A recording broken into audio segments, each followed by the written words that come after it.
Hey everyone, tonight we are going to walk straight into a landscape that wants to eat you alive, tracking a ghost who refused to die.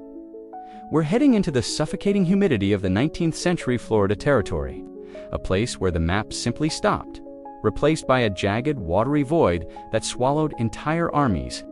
We're talking about a war that lasted longer than the Civil War, cost more money than the American Revolution, and featured a leader who became a global celebrity for embarrassing the most powerful military machine on the continent. But this isn't just a biography.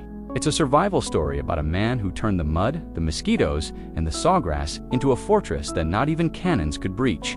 You probably wouldn't survive 5 minutes here before a gator used you as a chew toy or you hallucinated from heat stroke. So, before you get comfortable, take a moment to like the video and subscribe, but only if you genuinely enjoy what I do here. Also, let me know in the comments where you're watching from and what time it is. I love seeing how far these stories travel. Now, dim the lights, maybe turn on a fan for that soft background hum, and let's ease into tonight's journey together. Imagine the air is heavy enough to where you'll be standing on the edge of a world that doesn't operate by the rules of solid ground. This is the Florida interior, circa 1835, and the first thing you notice isn't the scenery, it's the sweat. It's a sticky, clinging film that coats your skin the second you step out of the shade. The temperature is hovering somewhere between uncomfortable and oven set to broil, and the humidity is so high that your lungs feel like they're reprocessing soup rather than oxygen. In the distance, you see the tree-lined massive cypress trees rising out of black water, their knees knobby, and twisted, draped in Spanish moss that hangs like the gray, tattered rags of a forgotten ghost army. This isn't the Florida of theme parks, perfectly manicured golf courses, or retirement communities where the biggest danger is a rogue golf cart. This is the Green Hell. To the United States government in the early 19th century, this peninsula is a geographical mystica, festering sore on the southern border that serves as a sanctuary for everything they are trying to eradicate. It's a lawless zone where runaway enslaved people, displaced indigenous tribes, and renegade outlaws vanish into the foliage like smoke. As you take a step forward, your boot sinks. The ground here is a deception. It looks like solid earth covered in lush ferns and vibrant wildflowers, but underneath, it's a slurry of mud and decaying vegetation. If you're lucky, you just lose a shoe. If you're unlucky, you step into a sinkhole or a patch of quicksand that grips your ankle with the strength of a hydraulic press. And then there are the noises. You'd expect a wilderness to be quiet, but this place is screaming. The cicadas are buzzing at a frequency that rattles your teeth. Bullfrogs are bellowing like depressed tubas. And every few seconds, there's a splash that triggers a primal alarm bell in your reptile brain. Was that a fish, a turtle, or a 12-foot alligator that hasn't eaten since Tuesday? Navigating this terrain requires a specific kind of madness. The sawgrass, which grows in dense, towering walls, isn't just Grassette's serrated nature. The edges are lined with tiny silica teeth that are sharp enough to slice through clothing and skin with surgical precision. Walking through a field of it is like wading through a sea of razor blades. If you're a US soldier in this era, you're likely wearing heavy wool uniforms because apparently, the War Department decided that heat stroke was a character-building exercise and carrying a musket that becomes a useless club the moment the powder gets wet. And in this place, the powder always gets wet. Historians still argue whether the environment itself killed more soldiers than the actual combat did, with some suggesting that for every man lost to a Seminole bullet, 5 or 6 were claimed by disease, dehydration, or exhaustion. It's an alien world to the European style of warfare. The American military is trained to fight in lines, marching across open fields, firing volleys on command. But here, there are no fields, there are no lines, there is only the tangle of vines and the dark water. You can't march a regiment through a mangrove swamp. You can't pull a cannon through 3 feet of muck.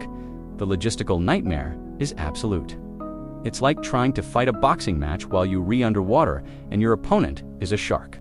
And hiding in this green hell is a force that knows every route, every hidden trail, and every venomous snake by name. They aren't just living here. They are part of the ecosystem. They are the Seminole. But that name Seminole is a bit of a catch-all, a label slapped onto a complex group of people by outsiders.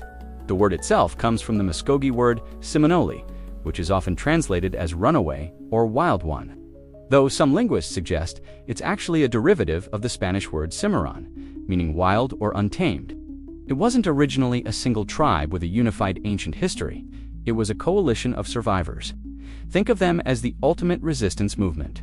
You have Creeks fleeing the expansion of the United States in Georgia and Alabama, blending with the remnants of older Florida tribes, like the Tequesta and the Appalachee, and joining forces with self-emancipated African Americans who had escaped the brutal plantations of the South. They forged a new identity in the crucible of this swamp. They built towns, cultivated cattle, and raised families in the places the white maps labeled uninhabitable. But to the expanding American empire, they are an obstruction. The logic of manifest destiny doesn't allow for blank spots on the map, and it certainly does allow for a sovereign nation of indigenous warriors and free black people living just across the border, armed and defiant. The tension is palpable. You can feel it in the way the air seems to hold its breath. It's a powder keg sitting in a campfire. One quirky little detail that often gets left out of the textbooks is that the US soldiers actually had to contend with exploding trees. The manchineel tree, found in the Florida swamps, is so toxic that standing under it during the rain can cause blistering burns on your skin because the water washes the sap down. If you try to burn the wood for a campfire, the smoke can blind you. So, you have an army marching into a place where the trees are engaging in chemical warfare. Into this deadly, vibrant, chaotic landscape steps a man who isn't a chief by blood, but a leader by sheer force of will. He isn't royalty. He doesn't wear a crown. He's often described as handsome, possessing a mobile and expressive face, with a calm demeanor that masks a terrifying intensity. He goes by many names. The whites will call him Powell. His people call him Osceola. And he is watching you right now from somewhere in the tree line, perfectly still, while you swat at a mosquito the size of a hummingbird. He understands something that generals in Washington don't. You don't fight the swamp. You use it. You let the enemy exhaust themselves hacking through the vines. Let them shiver with malaria. Let them starve in the heat. And then, when they are broken and bleeding, you strike. This is the stage for the longest and bloodiest Indian War in U.S. history. It's a story of betrayal, of white flags violated, and of a resistance so fierce it forced a superpower to rewrite its own definition of victory.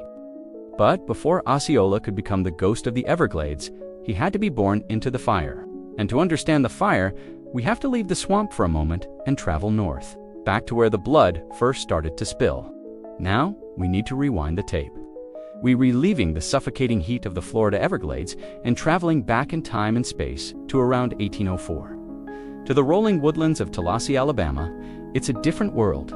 Here less Jurassic Park, more agrarian paradise. The air is clearer, the ground is solid, and the Creek Nation, or the Muskogee, are living in a society that is arguably more sophisticated than many of the white settlements encroaching on their borders.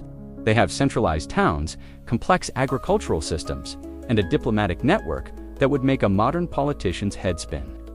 And here, running around the village square, is a little boy who doesn't answer to Osceola. Not yet. If you call out that name, he won't even turn his head. His name is Billy. Billy Powell. This is where the story gets a little messy for the purists. Billy isn't, by blood quantum standards, pure anything. His father is William Powell, a Scottish or possibly English trader who drifted into the Creeklands, set up shop, and did what so many traders did, married into a prominent local family. His mother is Polly Copinger, a Creek woman of the Bird clan.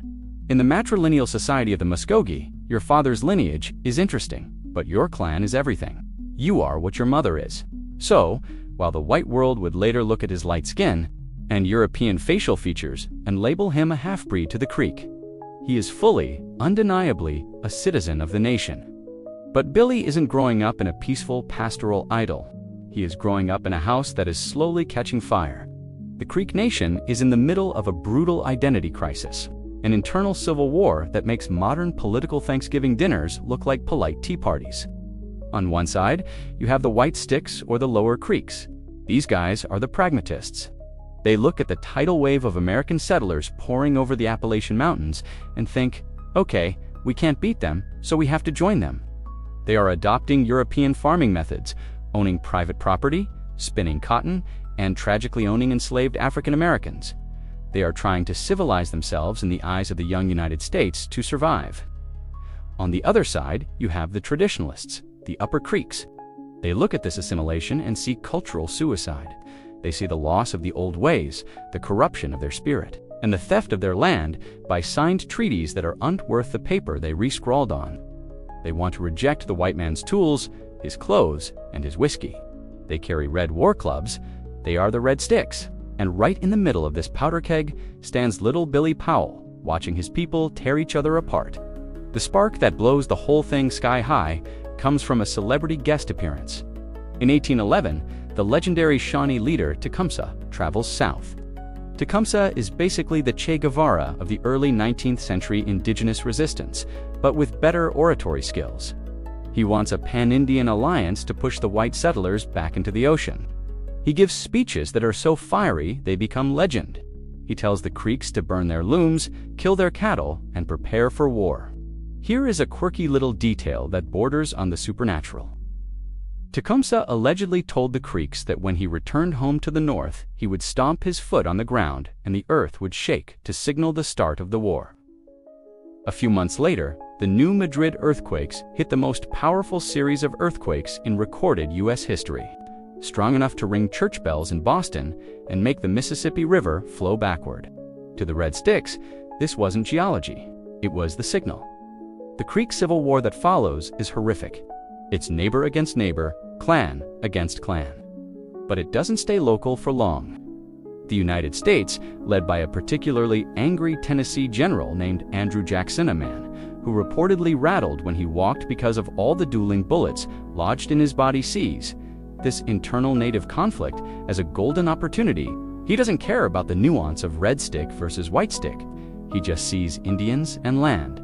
Jackson invades with a force of militia and allied tribes, including some White Stick Creeks and Cherokees. The violence is absolute. It culminates in the Battle of Horseshoe Bend in 1814. If you were standing on the ridge overlooking that river bend, you would see carnage on an industrial scale.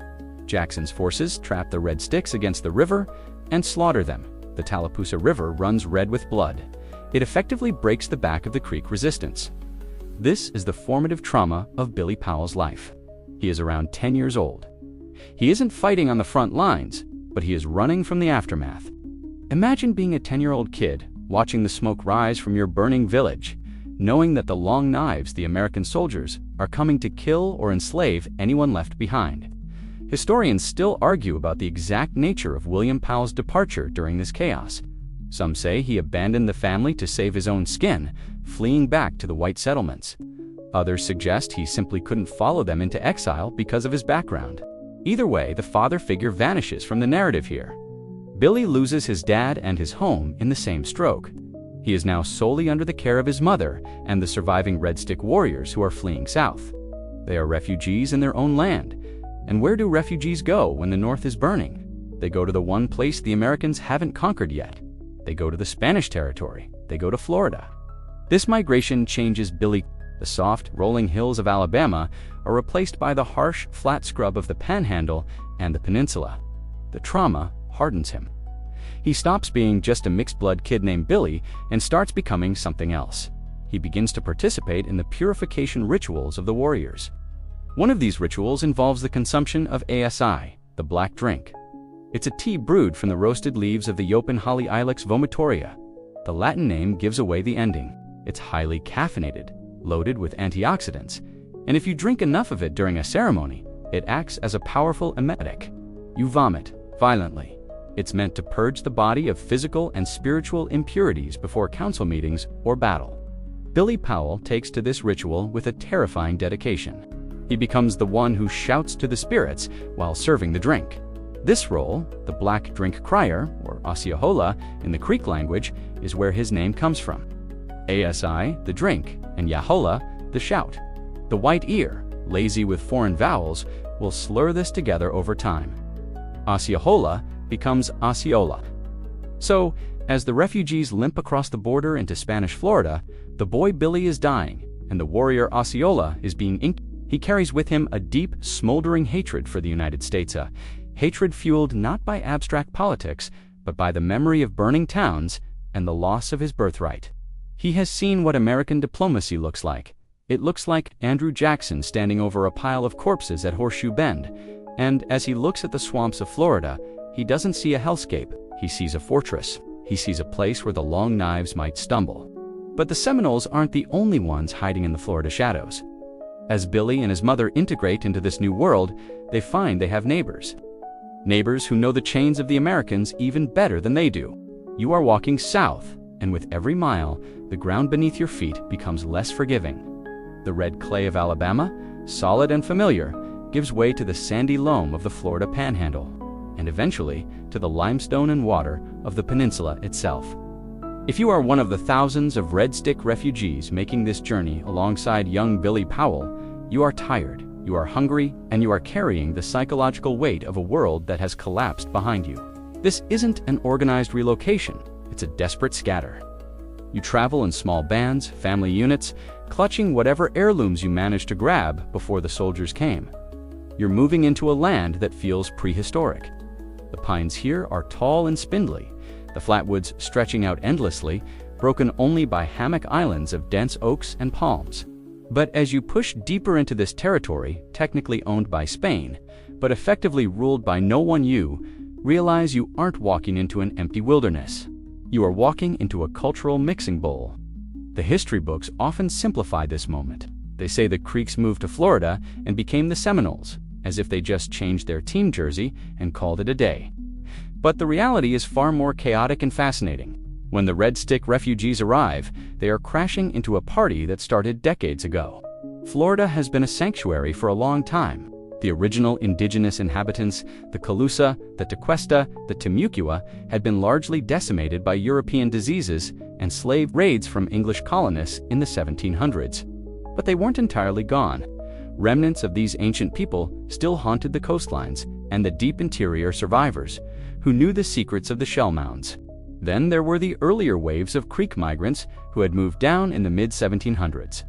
Long before the war with Andrew Jackson, these people, mostly from the Oconee branch of the Creeks, had already established themselves. They were the Proto-Seminoles.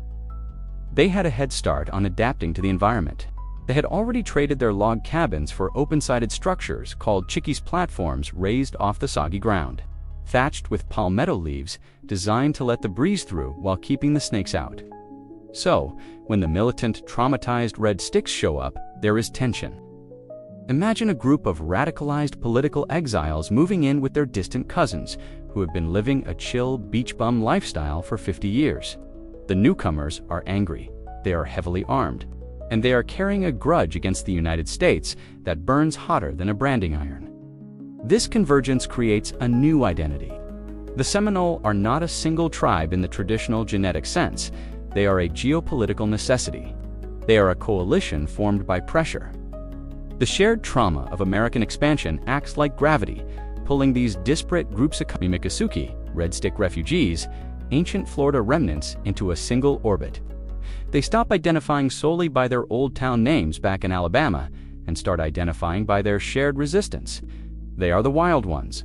Life here requires a massive reboot of their technology and diet. Back in the north, they grew corn on a massive scale. Here, in the sandy soil, corn is finicky, so you learn to eat coontie.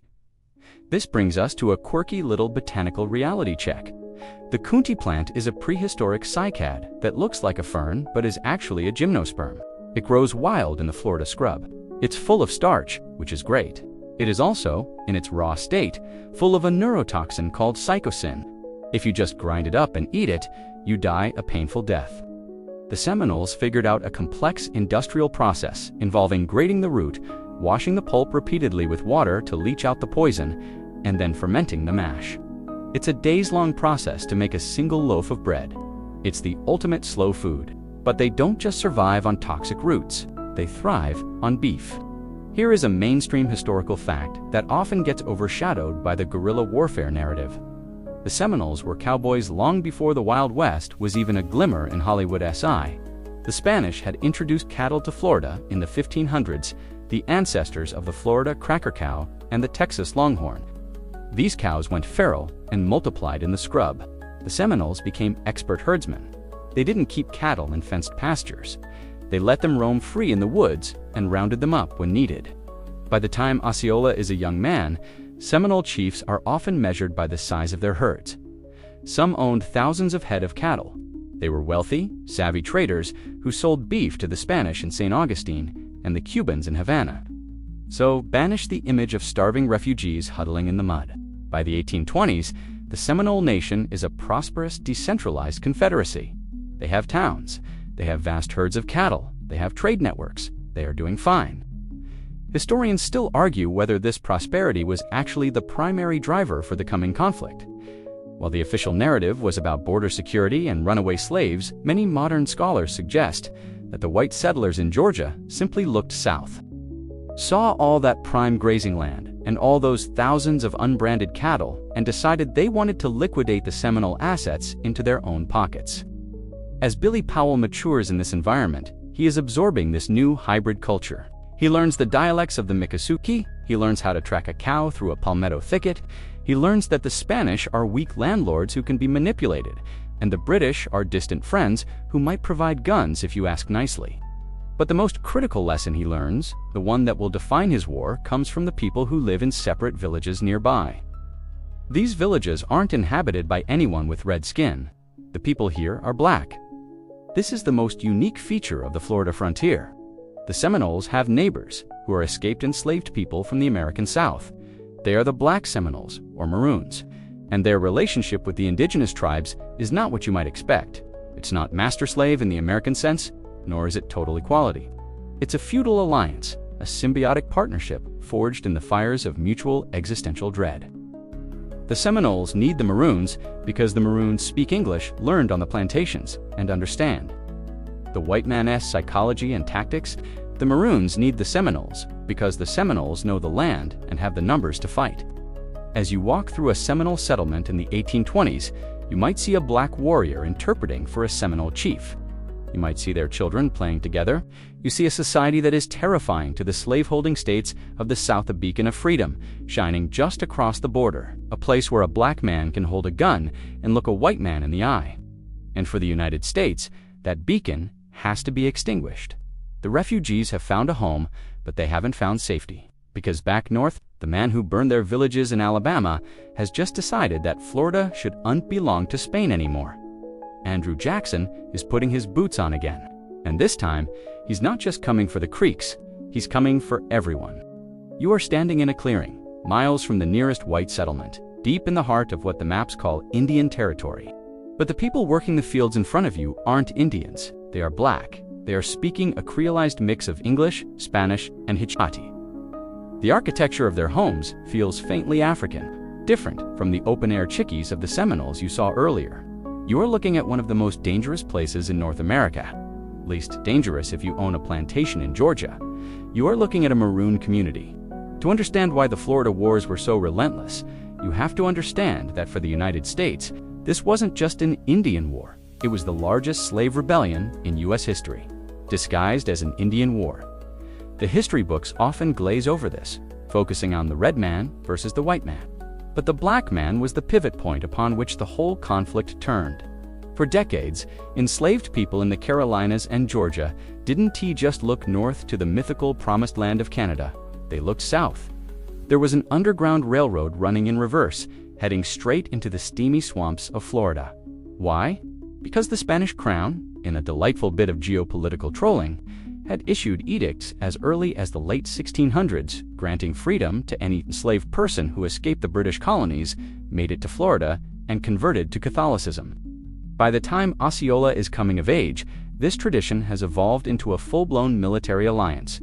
The Seminoles and the escaped slaves the Maroons have worked out a unique arrangement that looks nothing like the brutal chattel slavery of the American South. It works like this. You, a Maroon, live in your own separate village. You possess your own guns, you choose your own leaders, you marry who you want. You raise your own children without fear of them being sold down the river. In exchange for this protection and land, you pay a tribute to the local Seminole chief, usually a percentage of your harvest or a few head of cattle each year. It's not slavery. It's a feudal protection racket. It's the Sopranos, but with corn and protection from slave catchers instead of cash and union jobs. This relationship is vital. The Seminoles are the landlords, the Maroons are the tenants, who also happen to be heavily armed security guards. Historians still argue whether this relationship should technically be classified as a form of benign slavery or a client-patron alliance, given that the Seminoles legally owned many of these people, in the eyes of colonial law, to protect them from white claimants. But if you ask the Maroons, the difference between a master who whips you and sells your kids and a master who takes a bag of corn once a year and hands you a rifle to defend your home is the difference between hell and earth. The strategic value of this alliance cannot be overstated. The Maroons bring something to the table that the Seminoles lack: intimate knowledge of the enemy. The Seminoles know the woods, but the Maroons know the white man. They know how the plantations operate. They understand the psychological terrors of the slave system. And critically, they speak the language. Here is a quirky little detail that drives the U.S. generals insane. Almost every time a U.S. officer tries to negotiate with a Seminole chief, he has to go through a black interpreter.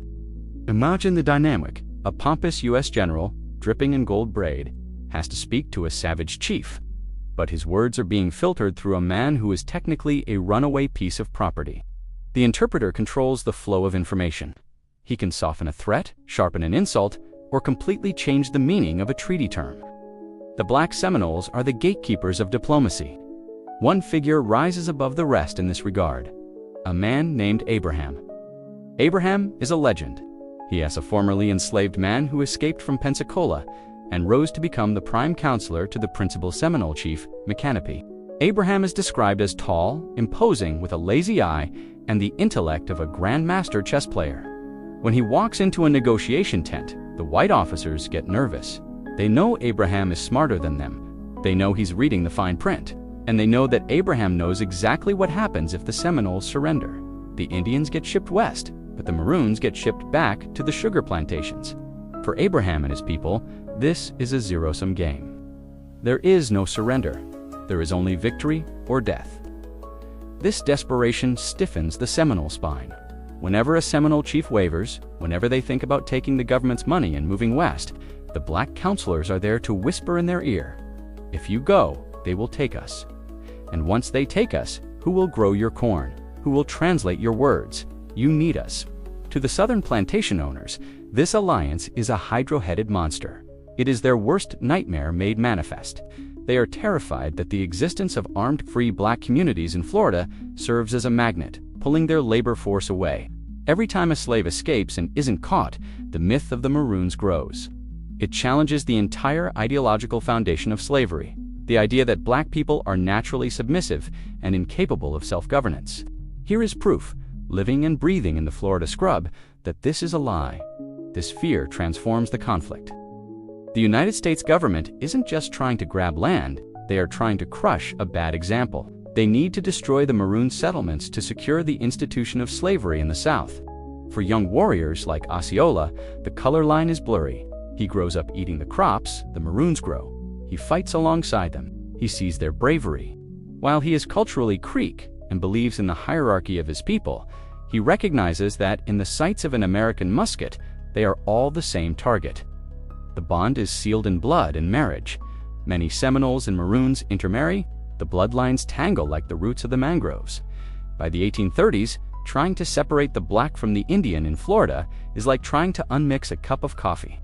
But there is a specific fortification that becomes the symbol of this threat. It's a place built by the British on the Apalachicola River, left behind after the War of 1812, fully stocked with cannons, muskets, and powder. The British handed the keys to the local Maroons and said, "Good luck." It became known as the Negro Fort. Just picture it, a massive, well-armed citadel commanded by escaped slaves, flying the British Union Jack, sitting right on the river border, effectively flipping the bird to the United States. It was a beacon that could be seen for miles. To the US, it was a nuclear missile silo pointed at the plantation economy. The existence of this fort and the alliance it represents is what finally snaps the patience of the man in Tennessee. Andrew Jackson doesn't care about Spanish sovereignty. He doesn't care about international law. He sees a fort full of armed black men backed by Seminole warriors, and he sees a target. The alliance is strong, but it is about to face the wrath of Old Hickory.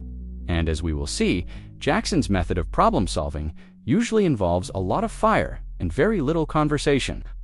The Maroons and the Seminoles are about to learn that their sanctuary has an expiration date, and it's approaching fast. You are standing on the banks of the Apalachicola River in July 1816, watching the end of the world, or at least the end of the Maroon dream. The Negro fort we just talked about, that symbol of defiance and freedom, is about to be erased in a single blinding flash of bad luck and ballistics. The United States Navy has sent gunboats up the river. They aren't here to negotiate, they are here to evict. The commander orders a hotshot to be fired. This is a nasty piece of 19th century technology where you heat a cannonball in a furnace until it's glowing reared, then ram it down the barrel and fire it before it melts your own cannon. The idea is to set wooden ships or forts on fire. You watch the red streak arc through the sky. It looks like a slow-moving meteor, and then you see it drop. It doesn't hit the wall. It doesn't hit a barracks. By a stroke of cosmic cruelty that defies all statistical probability, the ball rolls directly into the fort's open powder magazine. 300 barrels of gunpowder ignite instantly. The explosion is so massive it reportedly shatters windows in Pensacola, nearly 100 miles away. The ground under your feet heaves like liquid. When the smoke clears, the fort isn't just destroyed, it has been atomized. Nearly 300 men, women, and children are gone in a heartbeat. It is one of the single deadliest instantaneous disasters in the history of the North American frontier. And yet, you won't find it in most high school history textbooks. This tragedy sends a shockwave through the Florida wilderness. The sanctuary is breached. The message from the United States is clear: nowhere is safe. But if the destruction of the fort was the opening jab, the knockout punch is coming in the form of a gaunt, angry man riding south from Tennessee. Andrew Jackson is back. It's 1818, and he has decided to launch what history will politely call the First Seminole War, though at the time, it looked a lot less like a war and more like a punitive rampage. Jackson is technically supposed to be guarding the border, but Jackson treats orders from Washington like terms and conditions on a software update heat. Scrolls past them and clicks agree without reading, then does whatever he wants. He argues that as long as the Spanish can't control the Seminoles, the United States has the right to do it for them. It's a logic of defensive invasion. You watch his army pour across the border. It's a motley crew of regular infantry, Tennessee volunteers who worship the ground Jackson walks on, and allied Creek warriors from the faction that hates the Red Sticks. They are burning everything in their path. The Foultown Village's Seminole settlements near the border are torched. The food stores are destroyed. The cattle are seized for young Osceola, who is now in his early teens. This is a recurring nightmare. He has already seen his home in Alabama burn. Now he is watching his home in Florida burn. The lesson is being seared into his brain. Retreat doesn't work. Distance doesn't work. The enemy is insatiable. Jackson pushes deep into Florida, capturing the Spanish fort at St. Mark's without firing a shot because the Spanish garrison is too terrified to stop him. And here, Jackson does something that nearly causes World War III. He captures 2 British subjects, Alexander Arbuthnot, an elderly Scottish trader who had been a friend, an advocate for the Seminoles, and Robert Ambrister, a former Royal Marine who was basically LARPing as a military advisor to the tribes. Jackson puts them on trial in a kangaroo court. He accuses them of inciting the Indians to war. The evidence is flimsy, mostly letters and hearsay. The court sentences Ambrister to a firing squad and Arbuthnot to hanging. Jackson signs the death warrants without blinking. Here is a mainstream historical fact. Jackson's execution of 2 British citizens on Spanish soil was a diplomatic disaster. England was furious. Spain was furious. The U.S. Congress was horrified. There were calls for Jackson to be censured or fired. But Jackson just shrugged. He knew something the politicians didn't. The American public loved it. They loved the toughness. They loved the expansion. Jackson was betting his career on the idea that Americans cared more about land than international law, and he was right. Historians still argue whether President James Monroe secretly gave Jackson the nod and a wink to invade Florida and seize it from Spain, or if Jackson truly went rogue and Monroe just capitalized on the result. There's a famous real letter that Jackson claimed gave him authorization. But the actual document remains one of those historical ghosts that everyone talks about but no one can quite pin down. While the diplomats argue in Washington and London, the reality on the ground for the Seminoles is devastation. They are scattered again. Osceola and the other Red Stick refugees are forced deeper south, pushing into the Tampa Bay area and the interior wetlands. They are being compressed. But the most significant outcome of Jackson's invasion isn't the military defeat, it's the political surrender. Spain looks at Jackson's rampage, looks at their own empty treasury, and realizes they can't defend Florida. It's a money pit. They decide to cut their losses. In Iten Baba Ishiju, the Adamsonis Treaty is signed. Spain hands Florida over to the United States. In exchange, the U.S. agrees to settle some debts and officially recognize the border of Texas, which they will, of course, violate later, but that's another story. Suddenly, the Seminoles are no longer living in a foreign sanctuary. They are living on American soil. The border has moved over them. They are now officially problems within the jurisdiction of the United States. For Osceola, this is the moment the cage door clicks shut. The British are gone. The Spanish are gone. There are no more allies to call upon. The Seminoles are alone in the swamps with the very people who want them dead. The mood in the camps changes. The older chiefs, the ones who remember the days of plenty, are tired.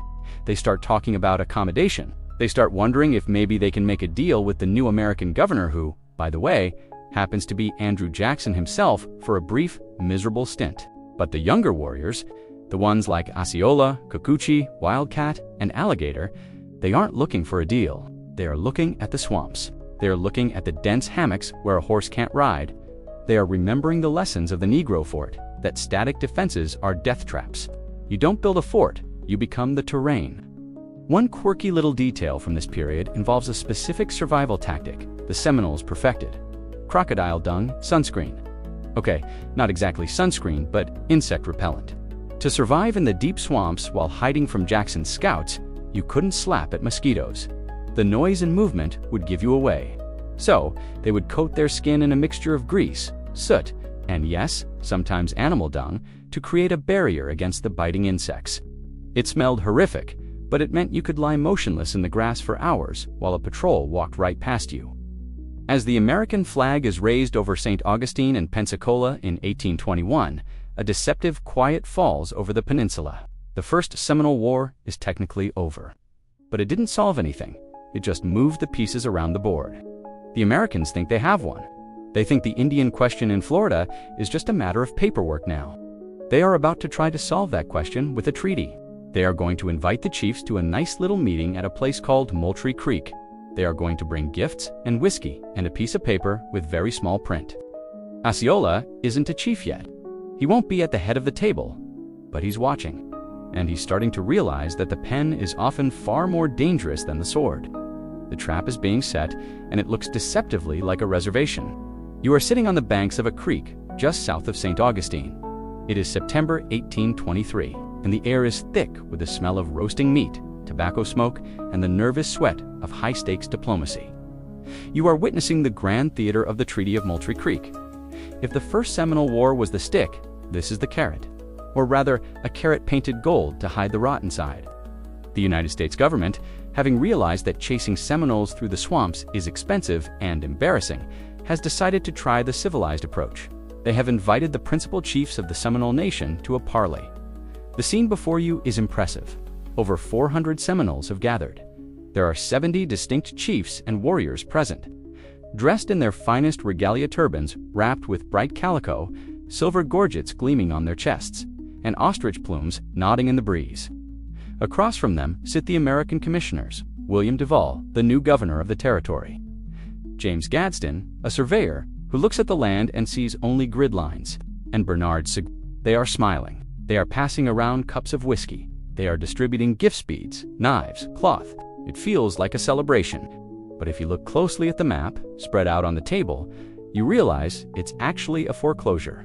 The deal being offered is simple, or so the commissioners claim. The United States wants peace.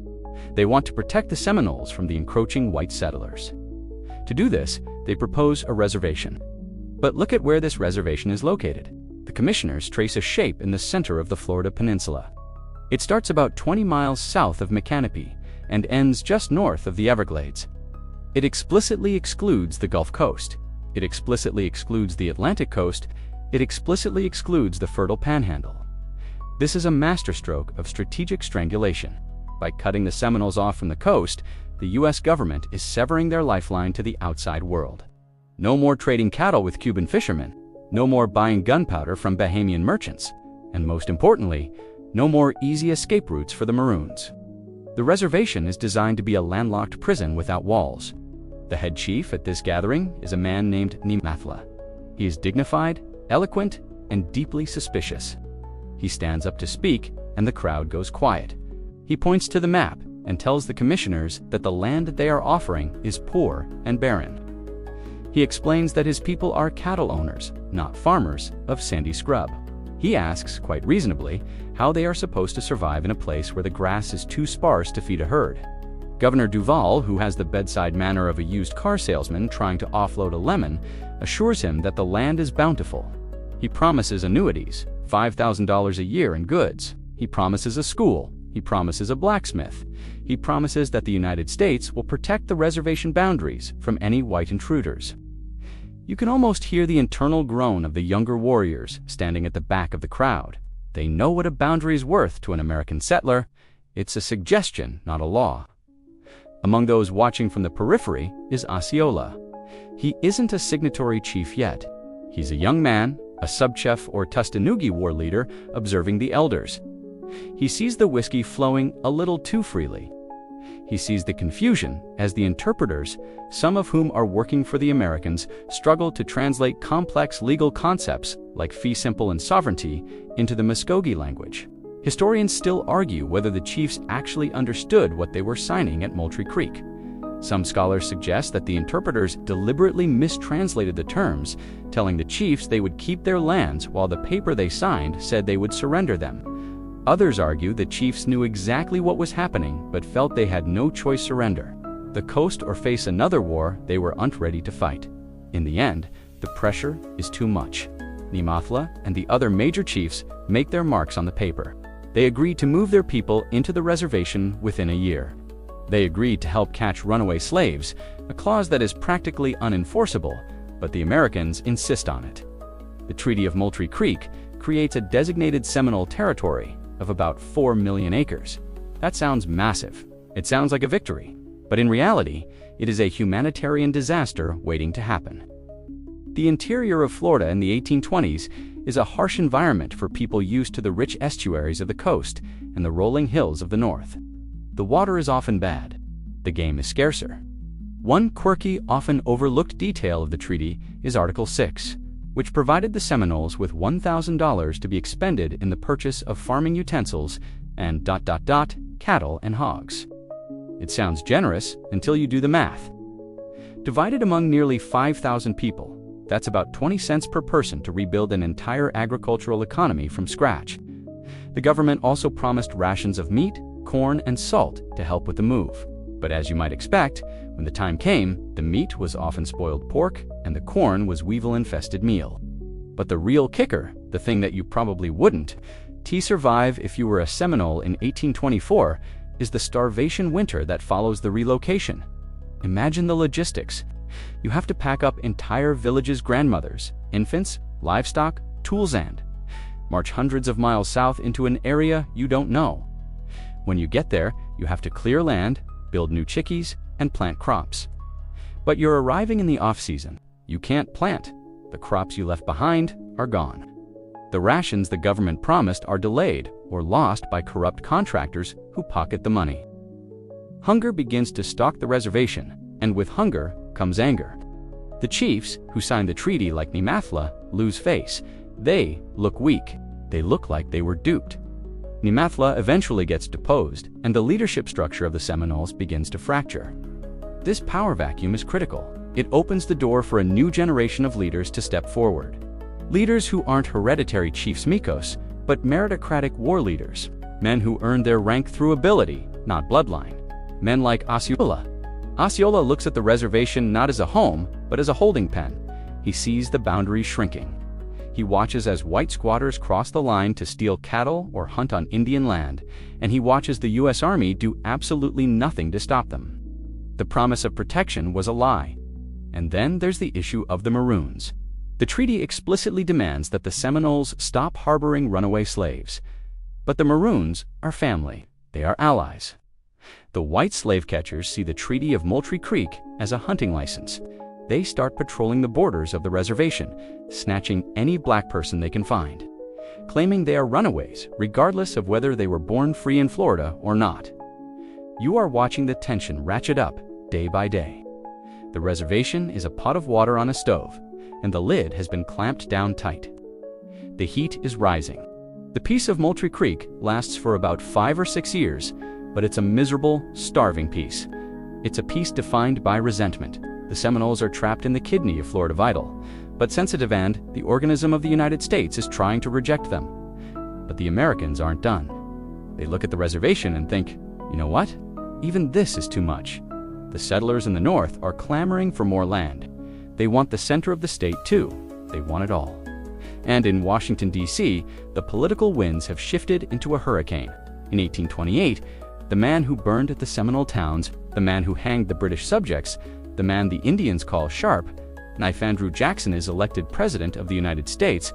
If you are a Seminole sitting in your chickee trying to make a meal out of coontie root and venison, the news of Jackson's election hits you like a physical blow. You know what this means? The time for treaties and reservations is over. The time for removal has begun. The trap at Moultrie Creek was just the first step. The next step won't be about confinement. It will be about erasure. And as the demands from Washington turn from move south to move west, Osceola stands up, wipes the dirt from his hands, and decides that he has backed up for the last time. You are sitting by a fire in the humid darkness of the Florida interior, swatting at a mosquito, when a runner arrives from the north. He brings news that feels heavier than the humid air, heavier even than the wet wool of a soldier's coat. The news is about a piece of paper signed in a city made of stone far away. It is May 28, 1830, and the world has just tilted on its axis. Andrew Jackson, the Sharp Knife, has signed the Indian Removal Act. To understand the sheer existential dread this causes, you have to realize that up until this moment, the official policy of the United States, at least on paper, was one of civilization and assimilation. The idea was that if indigenous people learned to farm like white men, dress like white men, and pray like white men, they could stay. It was a patronizing, destructive lie, but it was a lie that offered a sliver of hope. It was a lie that said, if you change enough, you can exist. The Removal Act tears that lie to shreds. It says, it doesn't matter if you change. We don't want you. The act authorizes the president to negotiate treaties to exchange Indian lands east of the Mississippi for lands west of the river. The language is deceptively bureaucratic. It uses words like exchange and voluntary. But you know, and Osceola knows, that when Andrew Jackson says voluntary, he means at the point of a bayonet. This is the legislative engine that will drive the Trail of Tears for the Cherokee, the Creek, the Choctaw, the Chickasaw, and finally, the Seminole. It is the legal framework for ethnic cleansing. Here is a mainstream historical fact that often gets lost in the general condemnation of Jackson. The Indian Removal Act was incredibly controversial at the time. It wasn't a unanimous slam dunk. It passed the House of Representatives by a razor-thin margin of 100 to 297. There was fierce opposition from Christian missionaries, Northern reformers, and even some politicians who saw it for the stain on the national honor that it was. One of the loudest voices against it was none other than Davy Crockett. Yes, that Davy Crockett. The king of the wild frontier was a congressman from Tennessee at the time, and he broke with his old commander, Jackson. Calling the act wicked and unjust, he effectively committed political suicide to vote against it, stating he would rather be politically dead than hypocritically immortalized. But the act passed. And now, the pressure in Florida shifts from stay on your reservation to pack your bags. For the Seminoles, the destination being proposed is the Arkansas Territory, modern-day Oklahoma. To you, a person of the wetlands, this might as well be the surface of the moon. You are a people of the canoe. Your culture, your warfare, your food sources, everything is tied to the water, the hammocks, the subtropical climate. The West is a dry, dusty, frozen expanse of flat prairie. It is a place where your skills are useless. It is a place where your gods do not live. Historians still argue about Andrew Jackson's true internal motivations regarding the Removal Act. Was he a genocidal maniac purely driven by land greed?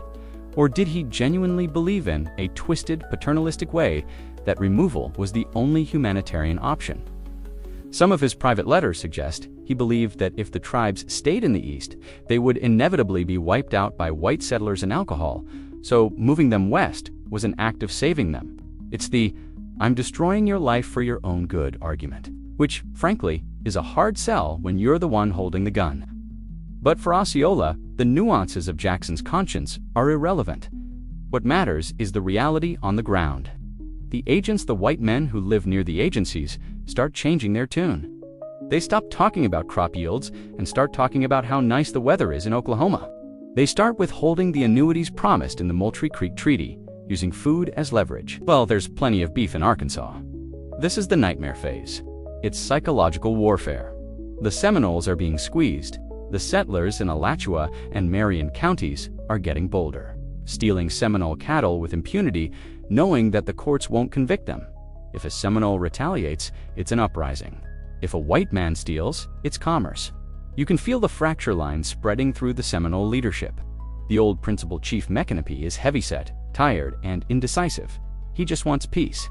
He's looking at the power of the United States, the endless stream of soldiers, the cannons, the money, and he feels crushed by the inevitability of it. He is the Neville Chamberlain of the Everglades, hoping that if he gives up just a little more, the aggressor will stop. But Osceola is watching the younger men. He sees the fire in their eyes. He is moving between the villages, not as a chief who issues orders, but as a voice that articulates what everyone is feeling. He is tapping into a deep, primal vein of resistance. He reminds them of what happened to the Red Sticks in Alabama. He reminds them that the West is a graveyard where the government dumps everyone they don't want. And there is a specific, terrifying rumor circulating about the Western reunion. The government wants to merge the Seminoles back into the Creek Nation in Oklahoma. This is a deal breaker.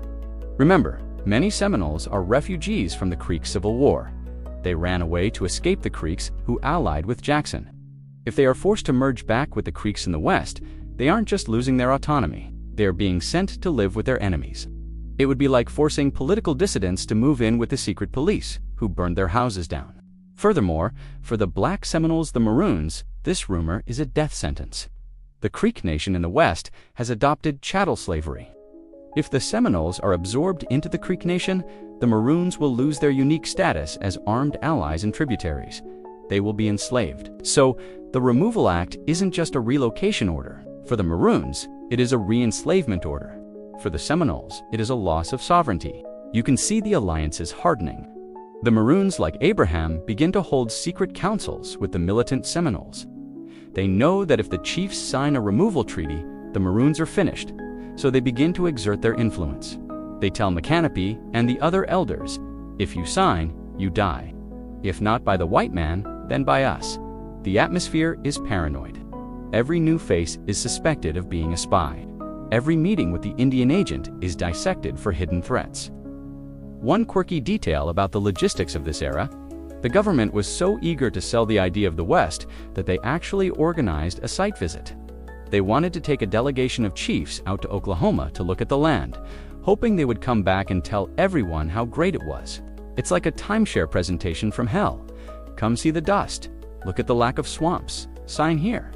But the government makes a critical error. They assume that the Seminoles are a unified hierarchy, that if they can just bully Micanopy into signing, the rest will follow like sheep. They don't understand the loose democratic structure of the tribes, and they definitely don't understand the man standing in the shadows, the one with the intense eyes and the hatred for Andrew Jackson that burns hotter than a Coontie fire. Osceola is about to step out of the background. The Removal Act has cleared the board of all other options. There is no more middle ground. There is only the land you stand on and the enemy coming to take it. The nightmare has a shape now. It's a ship waiting in Tampa Bay to take you away. And as the sun sets over the sawgrass, you realize that the only way to stop that ship is to burn the dock. The politicians in Washington think they have signed a law. In reality, they have signed a declaration of war. They just don't know it yet because the man who will lead that war has undrawn his knife. Not yet, but he's sharpening it. You are standing in the council house, watching the smoke drift up toward the thatched roof. The elders are sitting in a semicircle, their faces lined with worry. In the center of the room, a man is speaking. He isn't sitting on the raised bench reserved for the hereditary chiefs. He is standing. And he isn't speaking with the slow, measured tones of a diplomat. He is speaking with the sharp staccato rhythm of a man who has run out of patience. This is the moment you meet Osceola, not the myth, but the man. To the Americans, he is confusing. The generals and the Indian agents are obsessed with hierarchy. They want to know who the king is. They want a single neck to put a leash on. They look at the Seminole leadership structure and see McCanopy, the heavyset, sluggish hereditary chief, and assume he is the absolute monarch. But then they look at this other guy, this Billy Powell, who stands next to McCanopy, whispering in his ear, sometimes even cutting him off. Osceola holds the title of Tustanagi. In the Creek and Seminole world, leadership is split. You have the Miko, the civil chief, who handles peace, diplomacy, and internal disputes. This is usually a hereditary position, passed down through the mother's clan. McCanopy is the Miko. He is the head chief. He is the peace chief. His job is to maintain balance. But when the balance is broken, when war comes, the Miko steps back, and the Tustanugi steps forward. The Tustanugi is the war chief. This isn't a job you inherit because your uncle was famous. This is a job you earn. You earn it by being smarter, faster, and more ruthless than the guy standing next to you. It is a meritocracy of violence. Osceola is a rising Tustanagi. He is the great speaker or the shout, and right now he is shouting down the idea of surrender. Physically, he is striking. He isn't a giant, but he vibrates with energy. Observers from the time describe him as having a mobile and expressive face that telegraphs his mood instantly. When he is amused, he has a smirk that infuriates the stiff-necked army officers. When he is angry, his eyes go flat and dead. He dresses with a flamboyant style that becomes his trademark 3 ostrich plumes tucked into a colorful turban. Silver gorgets, crescent-shaped metal plates hanging around his neck, and a sash of intricate beadwork. He looks like a rock star in a room full of accountants. But he isn't just a fashion icon or a loudmouth. During the reservation period, Osceola actually served as a sort of police officer for the agency. It sounds contradictory, but for a while, his job was to police his own people, catching Seminoles who strayed off the reservation or stole cattle, and punishing them. He did this to prove a point. We can govern ourselves. We don't need white soldiers to police us. This experience gave him a unique advantage. He spent years interacting with the white Indian agent, Wiley Thompson. He learned how the bureaucracy worked. He learned that the white men respected strength and despised weakness.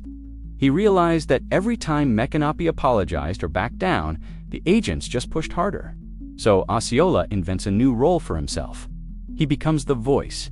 He isn't the chief who signs the papers, but he is the man who tells the chief not to sign. He gathers a following. It starts with the young warriors, the men your age, who grew up in the shadow of the war, who are tired of starving on the reservation. They see McCanopy and the older chiefs as artifacts of a failed strategy. They look at Osceola and see the future. But his most critical support comes from the Maroons. Remember Abraham and the Black Seminoles? They gravitate toward Osceola.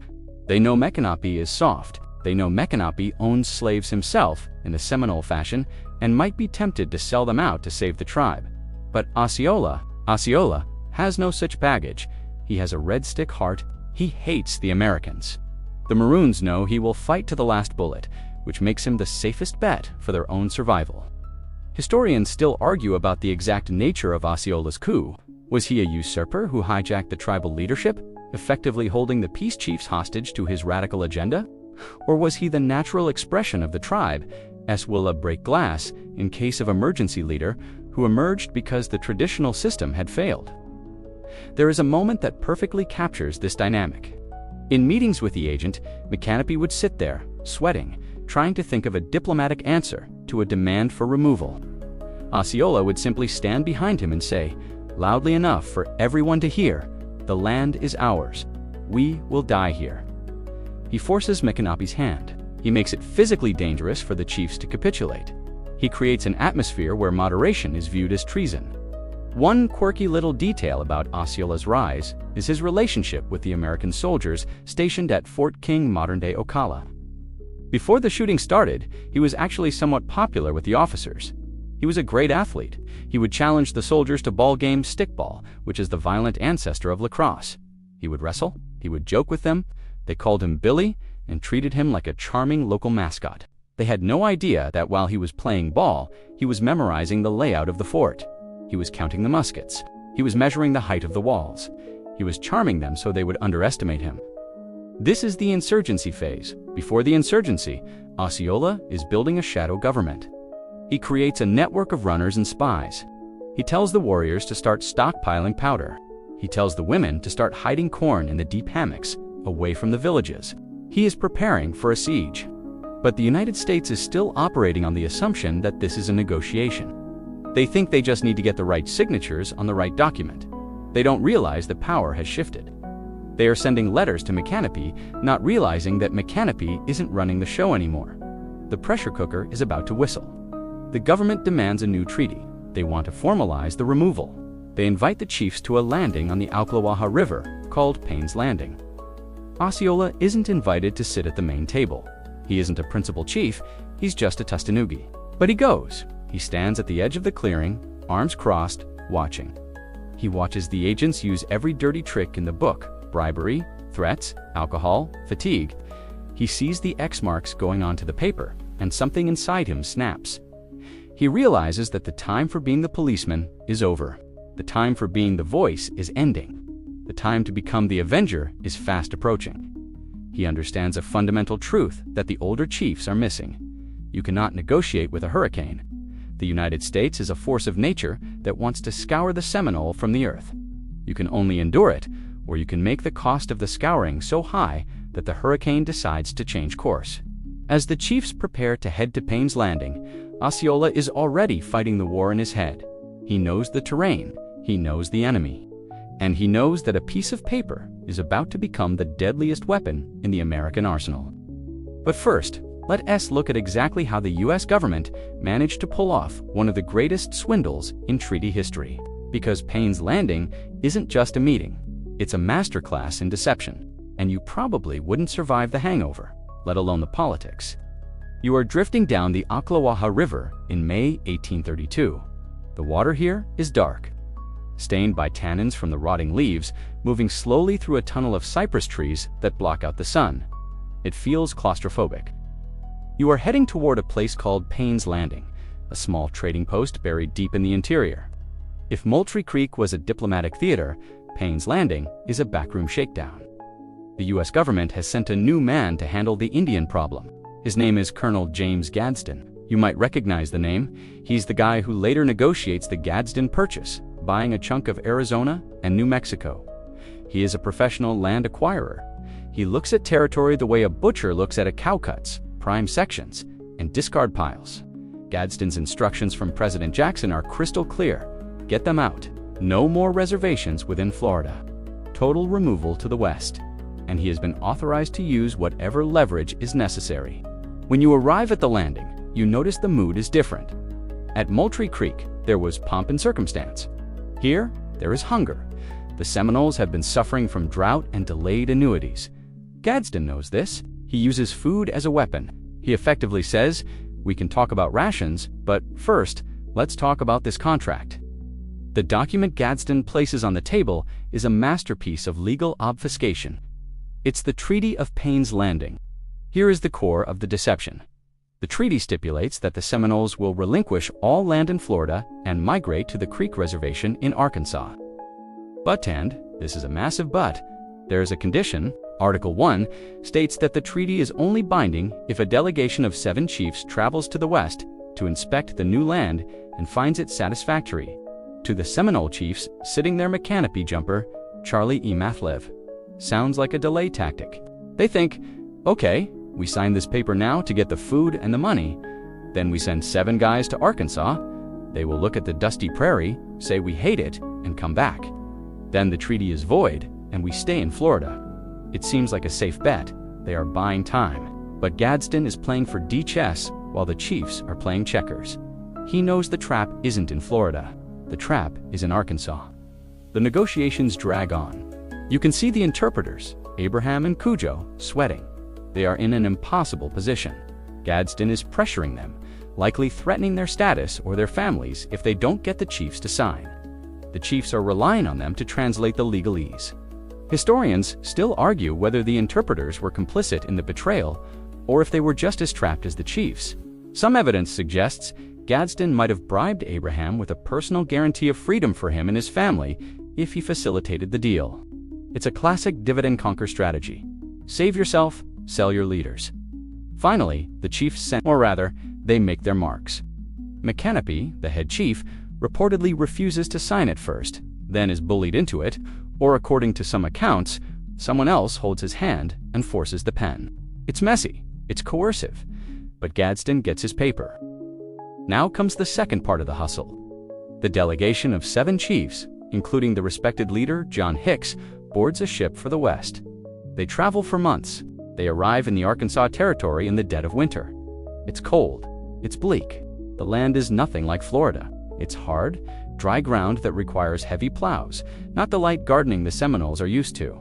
And worse, they are surrounded by the Western Creeks, who are still angry about the old wars and look at the Seminoles as traitors. The delegation hates it. They are ready to go home and report that the land is not satisfactory, thus voiding the Treaty of Payne's Landing. But surprise, the U.S. commissioners in Fort Gibson, Arkansas, won't let them leave. They hold the delegation there. They bully them. They threaten that if they don't sign a new document right there, and then they will never be allowed to return to Florida. They will be stranded in the winter wilderness without supplies. So, under duress, the 7 chiefs sign the Treaty of Fort Gibson. This document says, "We like the land, and the removal can proceed." Here is the legal sleight-of-hand that would make a modern corporate lawyer blush.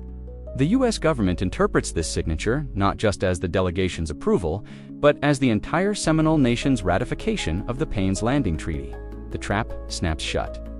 The condition was if they find it satisfactory, the government forced them to say it satisfactory, and then applied that consent to the thousands of people back in Florida who never voted on it. When the delegation finally returns to Florida in 1833 and tells the story, the Seminole camps explode with rage. The chiefs say, "We didn't sell the land, we just signed a paper to get home." The people feel betrayed. They feel that their leaders were tricked or bought off. John Hicks, the leader of the delegation, dies mysteriously shortly after returning. The rumor mill-fueled by Osceola's faction suggests he was poisoned for his role in the disaster, or perhaps by the whites to silence him. One quirky, cynical detail about this whole affair is the specific clause in the treaty regarding runaway slaves. The U.S. government agreed to pay the Seminoles $7,000, a huge sum, for the cattle and other property they would leave behind, but the fine print implied that much of this money was actually compensation for the Maroons. The government intended to seize the black Seminoles and sell them to offset the cost of the removal. They were literally planning to finance the ethnic cleansing of the Indians by selling their friends and family into slavery. Back in the camps, the mood shifts from desperation to cold fury. The credibility of the peace chiefs is shattered. Micanopy retreats into his chickee, overwhelmed by the mess. This is the moment Osceola has been waiting for. The diplomatic track has crashed and burned. The legal route has been revealed as a sham. The chiefs tried to play by the white man's rules, and the white man changed the rules in the middle of the game. Osceola begins to openly challenge the authority of the signatories. He travels from village to village, telling the warriors, "The paper lies. The chiefs were tricked. We are not bound by a lie." He is rallying the hostiles. He is declaring that the Great Spirit gave them this land, and no paper signed in Arkansas can take it away. He tells them to sharpen their knives. He tells them to buy powder from the Cuban fishermen while they still can. The U.S. government, oblivious to the hornet's nest they just kicked, sends the ratification notice to Florida in 1834. They appoint a new Indian agent, Wiley Thompson, to oversee the removal. Thompson is a rigid military man. He thinks he's coming down to organize a moving day. He thinks he just needs to schedule the wagons and the ships. He calls a council at Fort King to finalize the details. He expects submission. He expects the chiefs to line up and ask for their travel vouchers. What he gets instead is the most famous act of defiance in Native American history. He is about to meet Osceola Facetto-Face, and he is about to learn that you cannot evict a people who have decided that their grave is preferable to a cage. The table is set, the treaty is on it, and Osceola is walking toward the tent with a very specific point to make. You are standing inside the sweltering council house at Fort King. It is late October 1834, or perhaps early 1835. The timeline of these heated meetings blurs in the haze of memory, and the tension in the room is high enough to trigger a thunderstorm. On one side of the heavy wooden table sits General Wiley Thompson.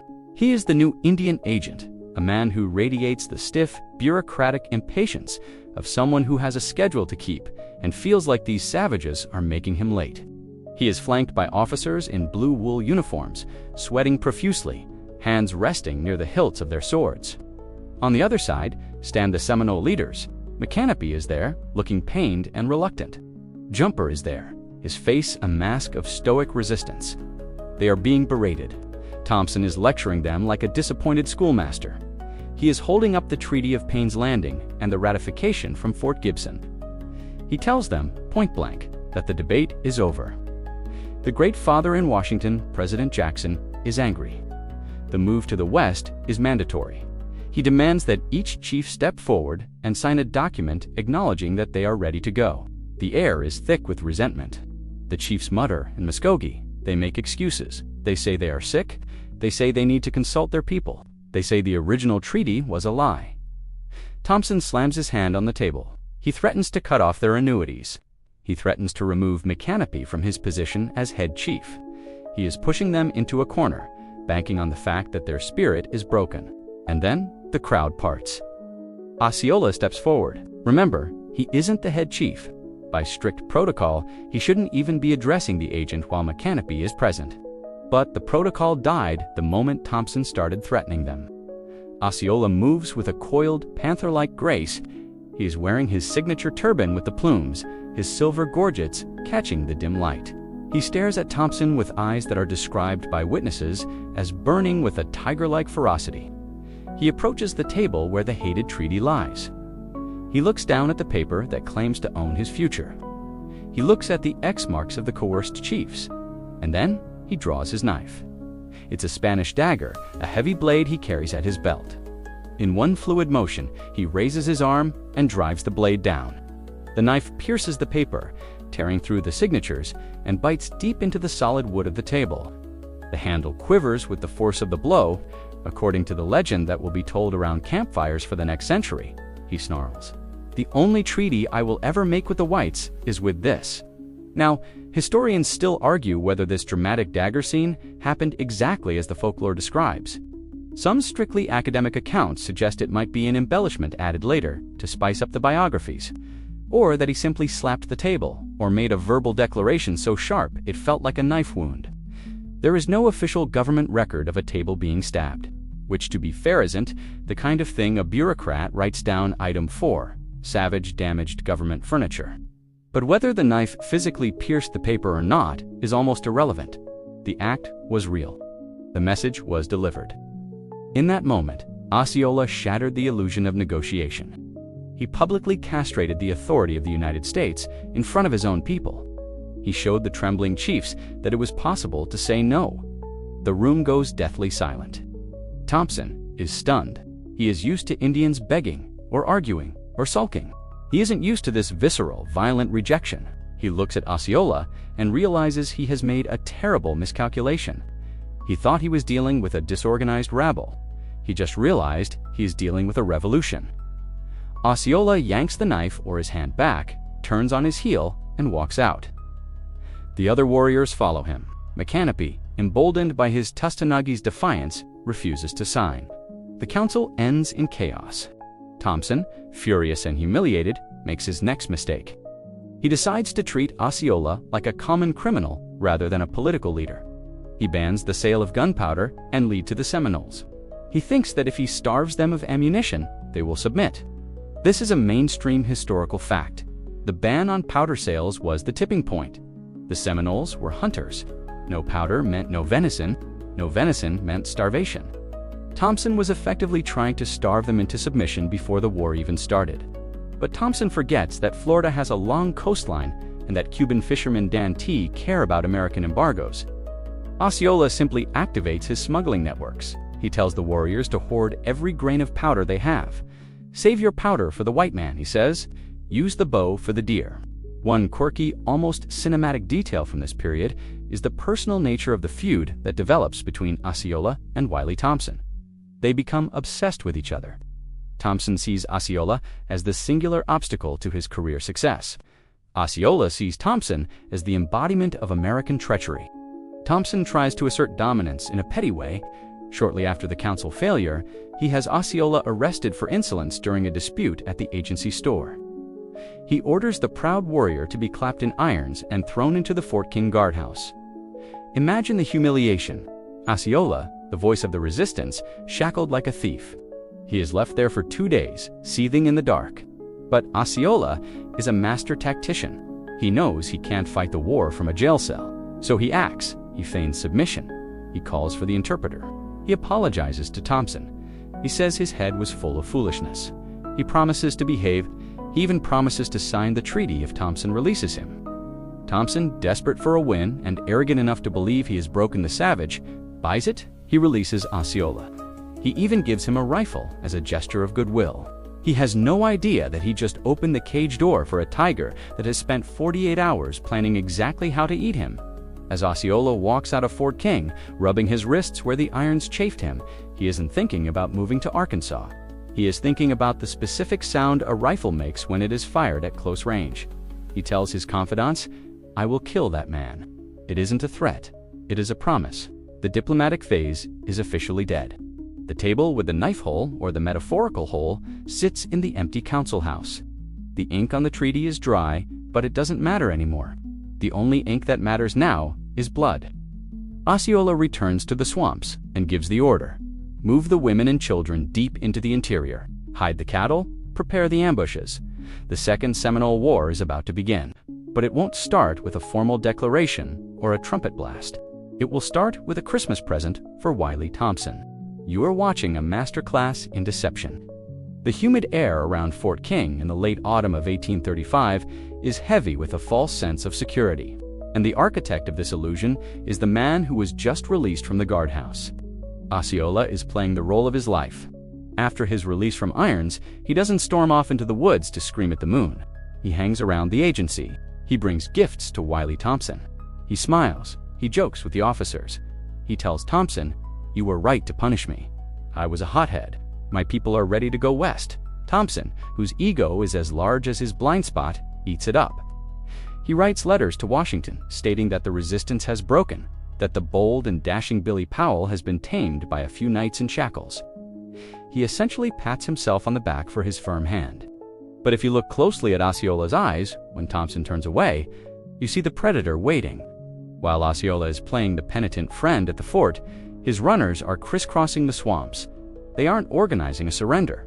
They are organizing a purge. Osceola knows that before he can fight the Americans, he has to unify the Seminoles. And to do that, he has to make an example of the collaborators. The weak link is a chief named Charlie Amathla. Charlie Amathla is a pragmatic, perhaps tragic figure. He is a prominent chief who has decided that resistance is futile. He looks at the soldiers, looks at his starving people, and decides to take the government's money. He agrees to sell his cattle and lead his band to the ships waiting in Tampa. To Osceola, this isn't just cowardice, it's treason. If one major chief leaves, others might follow. The line must be drawn in blood. It is November 26, 1835. You are standing on a trail near Emathla's village. The chief is returning from the agency, his saddlebags heavy with American silver, the payment for his cattle. He is likely thinking about the journey west, maybe relieved that the uncertainty is over. He never makes it home. Osceola and a band of his most loyal warriors step out of the scrub. There is no negotiation this time, no council fire. Osceola raises his rifle and fires. His warriors follow suit. Charlie Amathla falls dead on the trail, riddled with bullets. But it's what happens next that cements the legend. Here is a quirky cinematic detail that defines Osceola's philosophy. He doesn't loot the body. In a time when metal, cloth, and ammunition are precious currency, Osceola grabs the chief's saddlebags. He rips them open. He takes the gold and silver coins, the blood money paid by the Amerisand, scatters them all over the corpse and the surrounding dirt. He forbids anyone to touch them. He leaves the money there, glinting in the Florida sun, as a message to anyone else thinking of selling out. This is what white gold buys you: a shallow grave. Historians still argue about the chain of command regarding this assassination. Was Osceola acting as a rogue vigilante, or was he acting as the executioner for a secret Grand Council of Seminole elders? Some evidence suggests that Micanopy himself, though publicly wavering, privately sanctioned the hit to enforce tribal unity. It suggests that Osceola was the visible hand of a much deeper conspiracy. The death of Charlie Amathla sends a shockwave through the territory. The other chiefs who were packing their bags suddenly stop. They realize that the danger from the Americans is theoretical and distant. But the danger from Osceola is immediate and lethal. The migration grinds to a halt.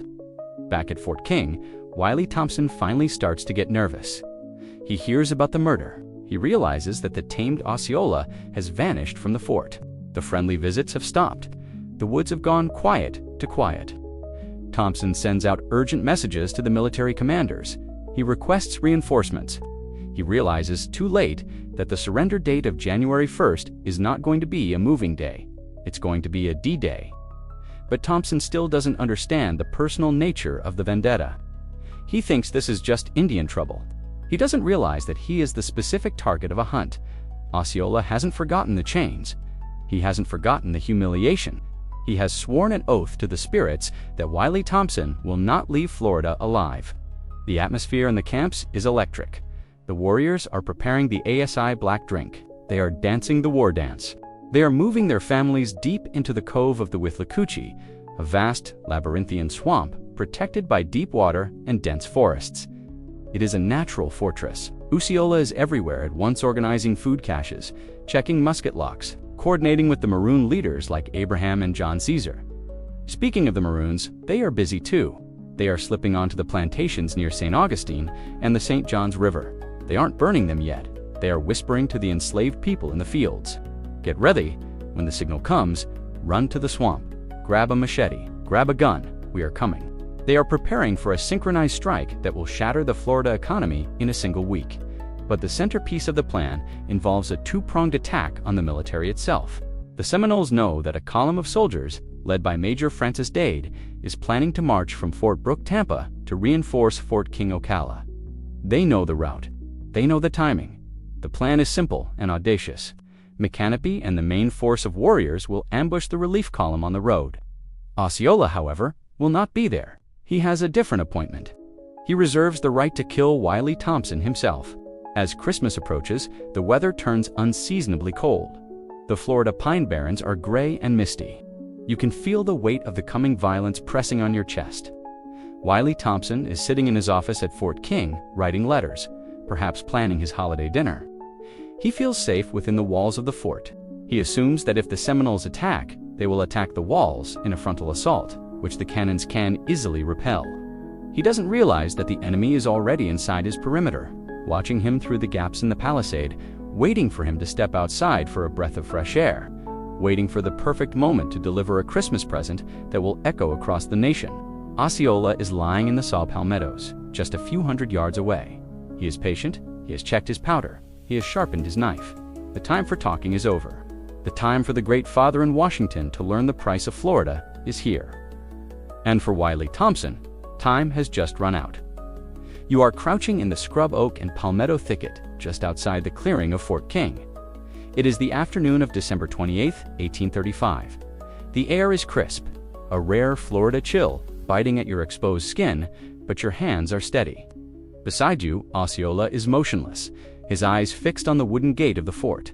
Inside that gate is Wiley Thompson, the man who put Osceola in chains, the man who tried to starve the Seminole children by banning gunpowder. To the people inside the fort, this is just a quiet Monday after Christmas. They are digesting their holiday meals, perhaps writing letters home to families in the snowy north. The tension of the surrender deadline is looming, but for the moment, the perimeter seems secure. General Thompson has just finished dinner. He decides to take a stroll. He lights a cigar, the smoke drifting lazily into the cool air, and steps out of the main gate with Lieutenant Constantine Smith. They are walking toward the Sutler S. Storther trading post run by Erastus Rogers about a few hundred yards from the fort walls.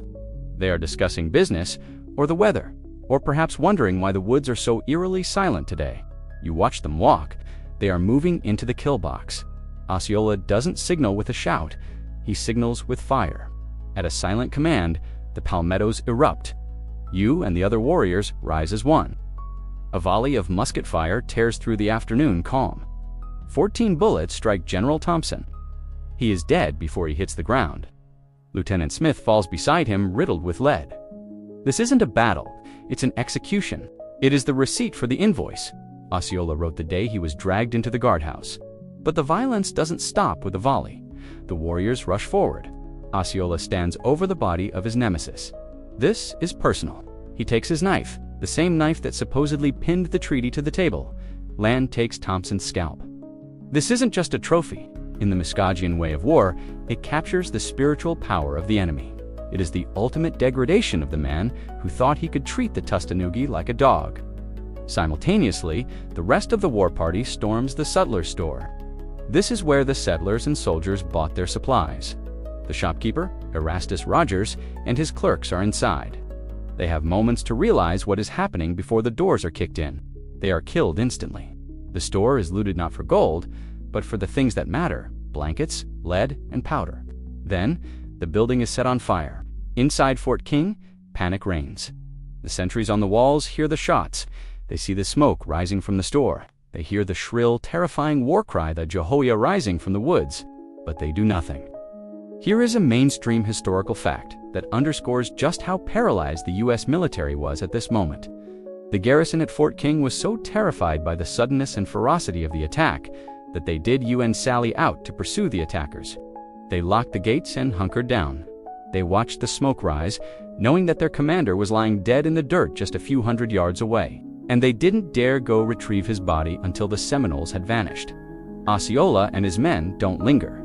They have accomplished the mission. The voice of the removal policy has been silenced. They fade back into the swamp, carrying the scalp and the supplies. But as you run through the woods with them, adrenaline pumping through your veins, you realize something crucial. This wasn't an isolated incident. This wasn't just Osceola settling a grudge. This was half of a master plan. Historians still argue about the level of precise coordination involved here. Was it pure coincidence or a masterpiece of synchronized timekeeping without clocks? Because on this exact same day, December 28, 1835, while Osceola is wiping the blood from his knife at Fort King, another event is taking place 40 miles to the south. Osceola knew he couldn't be in two places at once. He had to trust Micanopy, Jumper, and Alligator to handle the heavy lifting. He took the head of the snake at Fort King, while the main army of the Seminole Nation attacked the body marching up the road. The timing is what makes this the official start of the Second Seminole War. If Osceola had just killed Thompson, the U.S. might have called it a murder and sent a marshal. But because an entire column of U.S. regulars is being annihilated at the exact same hour down the road, the U.S. government has to call it a war. The psychological impact of this day cannot be overstated.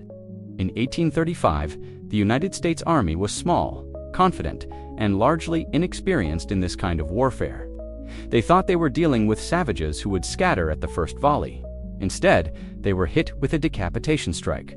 One quirky, gruesome detail from the aftermath involves the fate of Wiley Thompson's scalp. It reportedly ended up being displayed on a pole in the Seminole camps for the duration of the war. It became a totem of resistance. Every time a warrior looked at it, they were reminded, the white leaders bleed, just like us. They are not immortal. As night falls on December 28th, the news begins to travel. But it travels slowly in the 19th century. The soldiers inside Fort King are terrified, but they don't yet know that no help is coming. They are waiting for Major Dade's relief column to arrive from Tampa. They are thinking, hold on, Dade will be here in a day or two with over 100 men and a cannon. They don't know that Major Dade is already dead. Osceola rejoins the main group later that night or the next day. The mood in the Seminole camp is ecstatic. They have struck the first blow, and they have struck it hard. They have proven that the reservation boundaries are meaningless. The entire Florida peninsula is now a combat zone. But Osceola, ever the strategist, knows this euphoria is dangerous. He knows what happens when you poke a bear. The bear doesn't just go away, it gets angry. He knows that Andrew Jackson will read the report of Thompson's death and turn purple with rage. He knows that thousands of soldiers will soon be pouring into Florida. So, he he doesn't let the warriors rest.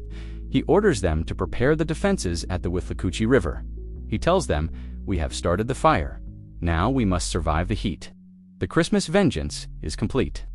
The diplomatic papers have been replaced by casualty reports, and the United States is about to wake up to a reality they deemed impossible: a full-scale, synchronized indigenous offensive on American soil. But to understand the true magnitude of the disaster that befell the U.S. Army that day, we have to leave Fort King and travel south down the King's Highway to a quiet stretch of pine barrens where 108 men are walking into the history books for all the wrong reasons. You probably wouldn't want to be carrying a heavy pack on that road today. You are marching north along the King's Highway. But let's be honest, calling it a highway is an insult to civil engineering. It's a glorified dirt scar cutting through the endless pine backwoods. The date is December 28, 1835, the exact same morning. Osceola is cleaning his knife at Fort King, and you are part of Major Francis Dade's relief column. There are 108 of U-100 soldiers and 8 officers plus a guide. You are all U.S. Army regulars, the 4th Infantry. You look impressive. You're wearing sky blue greatcoats because, in a cruel twist of atmospheric irony, Florida is freezing right now. The temperature has dropped, and a cold rain is misting the air. You're shivering, your boots are wet, and you're dreaming of the warm fire waiting for you at Fort King, which is just about 40 miles away. Major Dade is riding a horse at the front. He is confident. In fact, he's dangerously confident. He told the men earlier that the Seminoles wouldn't dare attack a force this size, especially one equipped with a 6-pounder cannon. He has convinced himself, and you, that the Indians are likely hiding in the swamps, terrified of your might. You probably wouldn't survive this level of overconfidence in a modern horror movie, let alone 19th century Florida. The terrain here is deceptively open. It's not the dense jungle you see in movies. It's longleaf, pine forest, all straight trees spaced out like pillars in a cathedral. But the ground is covered in saw palmetto scrub that grows about waist-high. It's perfect cover. A man can lie flat in the palmettos and be invisible from 10 feet away, yet he can see everything on the road. Lying in that grass, holding their breath, are 180 Seminole and Maroon warriors. They have been tracking you for days. They know your routine, they know your speed. They are led by Jumper, Alligator, and the reluctant head chief, McCanopy. Here is a mainstream historical fact that adds a layer of drama to the ambush. McCanopy didn't want to do it. He was still wavering, terrified of the consequences. The other chiefs, particularly Jumper and the fierce Alligator, basically bullied him into taking command. They told him that if he didn't fire the first shot, he was no longer their king. So McCanopy is there, finger on the trigger. Sweating in the cold grass, waiting for his moment to prove he still has a spine. It is 8 a.m., the sun is up, shining brightly now, melting the frost. The column is relaxed. The flanker soldiers, supposed to be walking in the woods to prevent ambush, have been pulled in because the terrain looks so safe. Major Dade is chatting with his officers. Then, a single rifle shot cracks the silence. It's McCanopy. The major slides from his horse, dead before he hits the sandy road. Before your brain can even process that your commander is down, the world explodes. A volley of 180 rifles fires from the left side of the road. It is a wall of lead. In the first volley, half of the command goes down.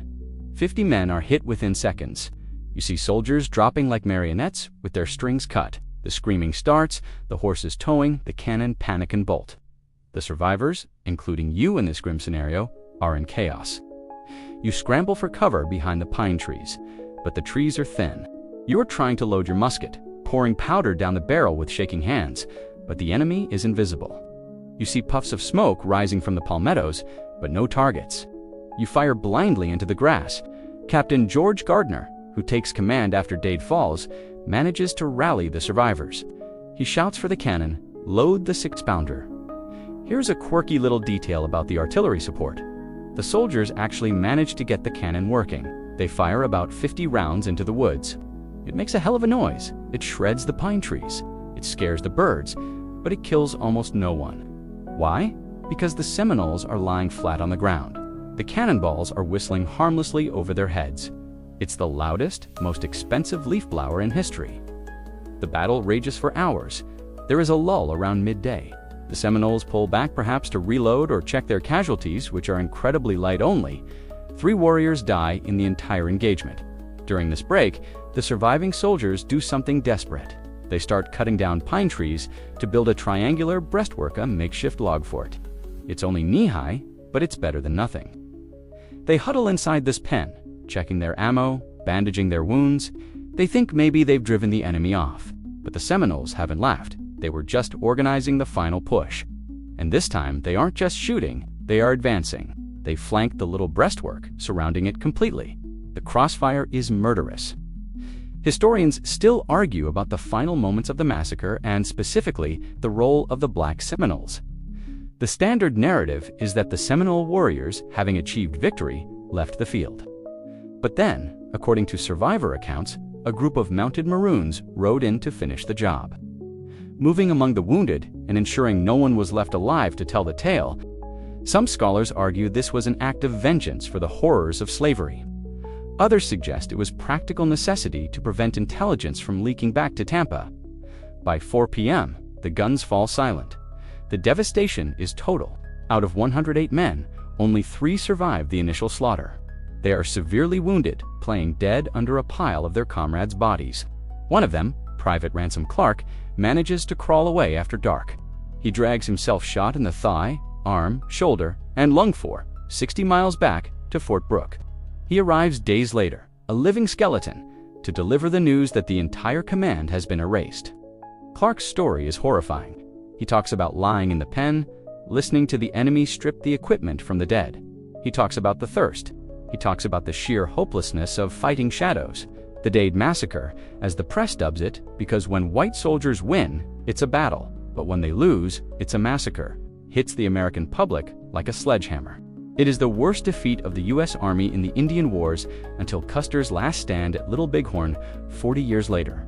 The psychological impact is profound. The myth of the cowardly savage is dead. The U.S. realizes that the Seminoles are not a nuisance. They are a military power. They have tactics, they have discipline, and they have better aim. For the Seminoles, this is a massive victory, but it comes with a strategic cost. They have grabbed the tiger by the tail. There is no going back now.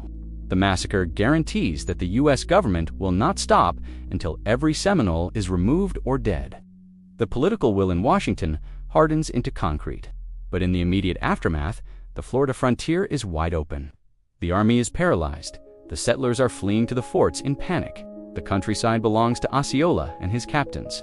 Micanopy, the reluctant warrior, has been bloodied. Jumper and Alligator are celebrating.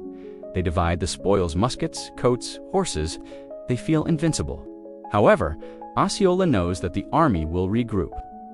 He knows that General Duncan Clinch is sitting at Fort Drane with a large force of regulars and volunteers. He knows that Clinch will come looking for revenge. So, instead of retreating deep into the Everglades to hide, Osceola decides to do something unexpected. He decides to set another trap. He moves his forces to a crossing point on the Withlacoochee River, a place where the water is dark and swift, and the cypress knees offer perfect cover. He sends a message, not with ink, but with presence. He lets the scouts see him. He dares Clinch to come and get him. You are witnessing the transition from a police action to a dirty war. The rules of engagement have been burned along with the treaties, and as the survivors of Dade's column rot in the pine needle mud, Osceola is preparing to show General Clinch that crossing a Florida river is a lot harder than it looks on a map. You are standing waist-deep in the black water of the Withlacoochee River. It is December 31st, 1835, New Year's Eve. While the rest of the world is preparing to toast to a new year, you and 250 Seminole and Maroon warriors are preparing to toast the United States Army with lead. 3 days ago, the world changed. The Dade Massacre proved you could wipe out a column on the road. But today is a different test. Today, the Army is coming to you with overwhelming force. General Duncan Clinch, a man whose name sounds like the noise a jaw makes before it breaks, is marching toward this river crossing with 750 men. He has regulars, and he has a massive force of Florida militia volunteers who are itching for payback. Osceola has chosen this spot with the precision of a landscape architect from hell. The river here is wide, swift, and deep. The southern bank your side is a tangle of cypress knees, briars, and scrub that makes movement almost impossible. The northern bank, where the soldiers are coming from, is open pine barrens. Osceola's plan relies on a simple, timeless military truth. An army is never more vulnerable than when it is half wet. General Clinch arrives at the riverbank and immediately realizes he has a logistical problem. His scouts told him there was a Ford Harris shallow spot where horses could walk across. The scouts were wrong. The river is deep. And, in a display of military planning that would be hilarious if it weren't so tragic, the entire expeditionary force of 750 men has arrived without a single boat. They have no pontoons, they have no rafts, they find exactly one canoe. It is old, it leaks, it holds maybe 5 guys if they suck in their guts. You watch from the brush as the comedy unfolds. The soldiers start shuttling across, 5 at a time. It's agonizingly slow. The regulars go first. They pile their muskets and heavy gear into the leaky canoe and paddle frantically against the current. Once they get across, they stand on your bank, dripping wet, shivering, trying to form a line in the dense scrub. Osceola waits. He is watching the numbers. He lets about 200 regulars cross. He wants enough of them on this side to make it a fair fight, but not enough to overwhelm him. He wants the river to act as a wall, cutting the army in half. When the moment is right, a whistle blows. The scrub explodes. You rise up and fire. The distance is incredibly short point-blank range. The soldiers, who were standing in a rough formation, are hit by a wave of bullets. Confusion reigns. The smoke from the muskets hangs low over the water, mixing with the river mist, creating a gray fog of war where you can't tell a cypress tree from a soldier. This is where Osceola cements his reputation as a combat commander. He isn't hiding in the rear. He is at the front, visible, loud. He is wearing a blue army coat, likely stripped from a dead soldier. In a previous skirmish, which makes him a prime target, he is taunting the soldiers. During the firefight, he is hit. A musket ball tears through his arm or shoots off a lock of hair, depending on which legend you believe, though records suggest a wound to the arm. He doesn't leave the field. He wraps it up and keeps firing. He commands the line, ordering the warriors to flank, to retreat, to fire. He is managing the battle like a conductor. Here is a mainstream historical fact that shocked the U.S. officers. The Seminoles weren't fighting like savages. They were using cover and fire discipline. They were maneuvering. The soldiers trained to stand in lines and volley found themselves shooting at ghosts while getting picked off by snipers who knew exactly where the gaps in the line were. But the real disaster for the Americans is happening on the other bank. Remember those 500 militia volunteers, the ones who were so eager for revenge? When the shooting starts, they are still on the north side of the river. They hear the screaming, they see the smoke, and they decide collectively that they are quite comfortable right where they are.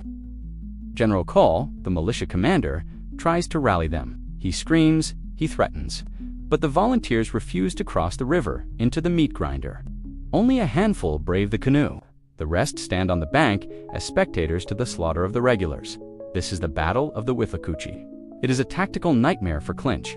His army is split. His elite troops are pinned down with their backs to the river.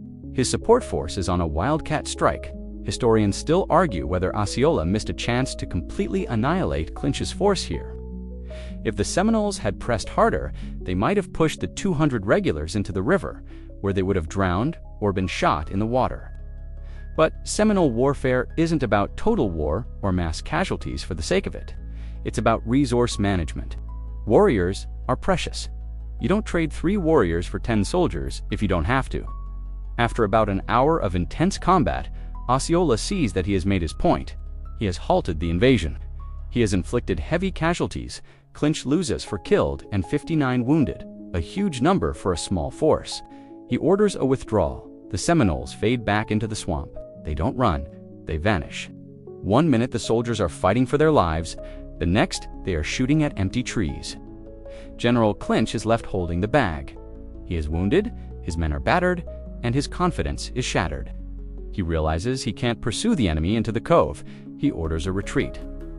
The army limps back to Fort Drane, defeated not by numbers, but by terrain and tactics. One quirky detail from the battle involves Osceola's magic. The soldiers later reported that they saw him get hit multiple times, but he kept standing. This fueled the rumor among the rank-and-file troops that the Seminole leader was supernatural, that he could spit out bullets, or that he was protected by dark swamp magic. In reality, he was just Adrian Allen fueled and lucky. But the psychological effect on the superstitious soldiers was devastating. They weren't just fighting a man, they were fighting a boogeyman. As you clean your musket back at the camp, listening to the elders recount the bravery of the day, you realize the magnitude of what has happened. In 1 week from the ambush of Dade to the repulse of Clinch, the Seminoles have completely paralyzed the U.S. military in Florida. The forts are besieged, the roads are closed, the plantations are burning. The U.S. government is in shock. They thought this would be a police action. Now they realize they have a full-blown war on their hands, and Washington responds, the only way Washington knows how, with overkill. They decide that General Clinch is too cautious. They need a hero. They need a man who has defeated empires. They send Winfield Scott.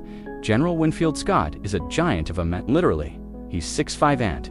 He is the most famous soldier in America next to Jackson. He brings with him a grand plan. He brings thousands of troops. He brings the heavy machinery of European warfare. He thinks he is coming to crush a rebellion. He doesn't realize he is walking into a trap that is the size of the entire Florida peninsula. He brings maps, tactics, and heavy cannons. Osceola brings the mosquitoes, the heat, and the sawgrass. The campaign of failure is about to begin. And you probably wouldn't survive the logistical meetings, let alone the march. You are standing at attention on a parade ground that is rapidly turning into a mud pit. The date is early 1836, and the air is filled with the sound of drums, bugles, and the shouting of sergeants. You are looking at the impressive, towering figure of Major General Winfield Scott. If Andrew Jackson was the rough-and-tumble frontier fighter, Winfield Scott is the polished marble statue of American military might. He stands 6'5", weighs close to 300 pounds, and wears a uniform so pristine it looks like it was ironed by angels. His nickname is Old Fuss and Feathers because of his obsession with discipline, dress codes, and the precise rules of warfare. He has arrived in Florida with a mandate from President Jackson. Stop messing around and crush this rebellion. And he has brought a plan. Oh, does he have a plan? To Scott, the previous failures of Dade and Clinch were the result of amateurism. They were border skirmishes. He intends to wage a real war, a Napoleonic war. He has gathered an army of 5,000 men regulars, volunteers, and militia. This is a massive force for the time. He looks at the map of the Withlacoochee dark swampy fortress where Osceola is hiding and he draws arrows. His strategy is the three-wing maneuver. It's a classic European pincer movement. The right wing, led by General Clinch, who is probably rolling his eyes, will march from Fort Drane. The center wing, led by General Eustis, will march from Volusia. The left wing, led by Colonel Lindsay, will march from Tampa. The idea is beautiful on paper. The three columns will converge on the cove simultaneously, trapping the Seminoles in a pocket. The heavy artillery will pound them, the infantry will charge, and the war will be over in time for tea. There is just one problem. Winfield Scott has planned this war for the rolling fields of Belgium or the plains of West Point. He has not planned it for a place where the ground itself is a liquid conspirator. You are a soldier in the right wing. You step off on the march, and within 2 miles, the grand strategy begins to dissolve into a muddy farce. The logistics are a nightmare. Scott has ordered heavy wagons to carry supply stents, hardtack, ammunition, officers' furniture, allegedly, but Florida has no roads. There are only Indian trails wide enough for one man or a pony. The wagons sink to their axles in the sand. The horses die of heat exhaustion. The columns, which are supposed to move in synchronization, start to lag. You are hacking through saw palmettos that tear your uniform to shreds. You are dragging cannons through swamps where the water is chest-deep and teeming with leeches. And the heat, even in spring, the Florida sun hits you like a physical weight. Scott insists on proper uniforms, wool coats, high collars, leather stocks around the neck. Men are dropping from heatstroke left and right. And where is the enemy? Osceola and his warriors are watching this lumbering dinosaur of an army from the tree line. They must be laughing. They don't form lines. They don't wait to be encircled. They simply step aside. They use shoot and scoot tactics. A group of warriors will fire a volley from a hammock, killing a few soldiers and causing panic. The column halts. The officers shout commands. The cannons are unlimbered and fired into the woods. The infantry charges with bayonets fixed. They burst into the hammock, screaming, and find nothing, just trampled grass and a few mocking footprints. The warriors have already moved a mile down the trail to do it again. It is death by 1,000 cuts. The Grand Army is bleeding energy and morale with every step. The synchronization falls apart. The left wing gets lost. The center wing runs out of food. The right wing is bogged down in a swamp. Historians still argue whether Scott's failure was due to his own rigidity or simply the impossibility of the task. Scott later blamed the weather, the terrain, the quality of the volunteers, and the uncivilized nature of the enemy. He essentially complained that the Seminoles were unfighting fair because they refused to stand still and be shot by his cannons. It's the military equivalent of complaining that your opponent in a chess match keeps moving the pieces when you are looking. But the ultimate humiliation comes when the columns finally converge on the cove. Imagine the scene. The three wings, battered, starving, and exhausted, finally meet at the designated spot. They are ready for the decisive battle. They fix bayonets, they surge into the heart of the Seminole stronghold. It is empty. Osceola hasn't just moved the warriors, he has moved the entire nation. The women, the children, the cattle, the elderly, they are all gone.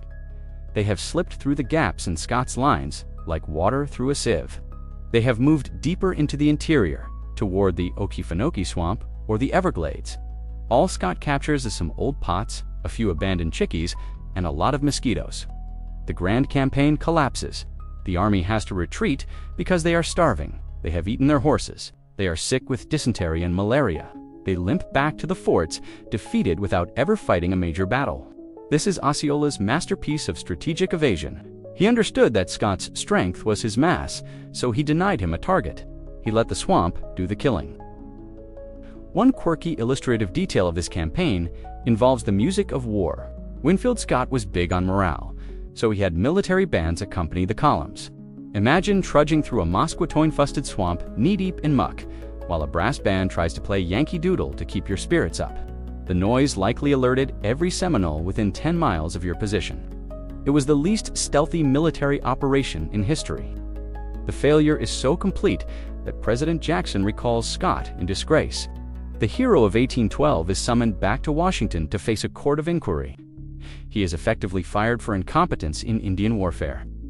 But while the generals are playing musical chairs, the reality on the ground for the average soldier or settler has become terrifying. The Seminoles are emboldened. They realize that the big army is clumsy and blind. They start raiding with impunity. They burn the sugar plantations along the St. Johns River. They attack lighthouses. They strike the suburbs of St. Augustine. You are seeing the total collapse of American authority in Florida. The green hell has swallowed the best stratagems of the War Department and burped. Osceola is now at the height of his power. He has defeated the local militia clinch, and the National Army Scott Key is effectively the ruler of the Florida interior. But he knows that the Americans have infinite resources. He knows that when one general fails, they just send another, usually one who is meaner and less bound by the rules of war. And he is right. The next phase of the war won't be about lines on a map or pincer movements. It will be about attrition. The Americans are going to stop trying to catch the warriors and start trying to kill the environment itself. But before we get to the scorched earth, we need to look at exactly how Osceola and his men are pulling this off.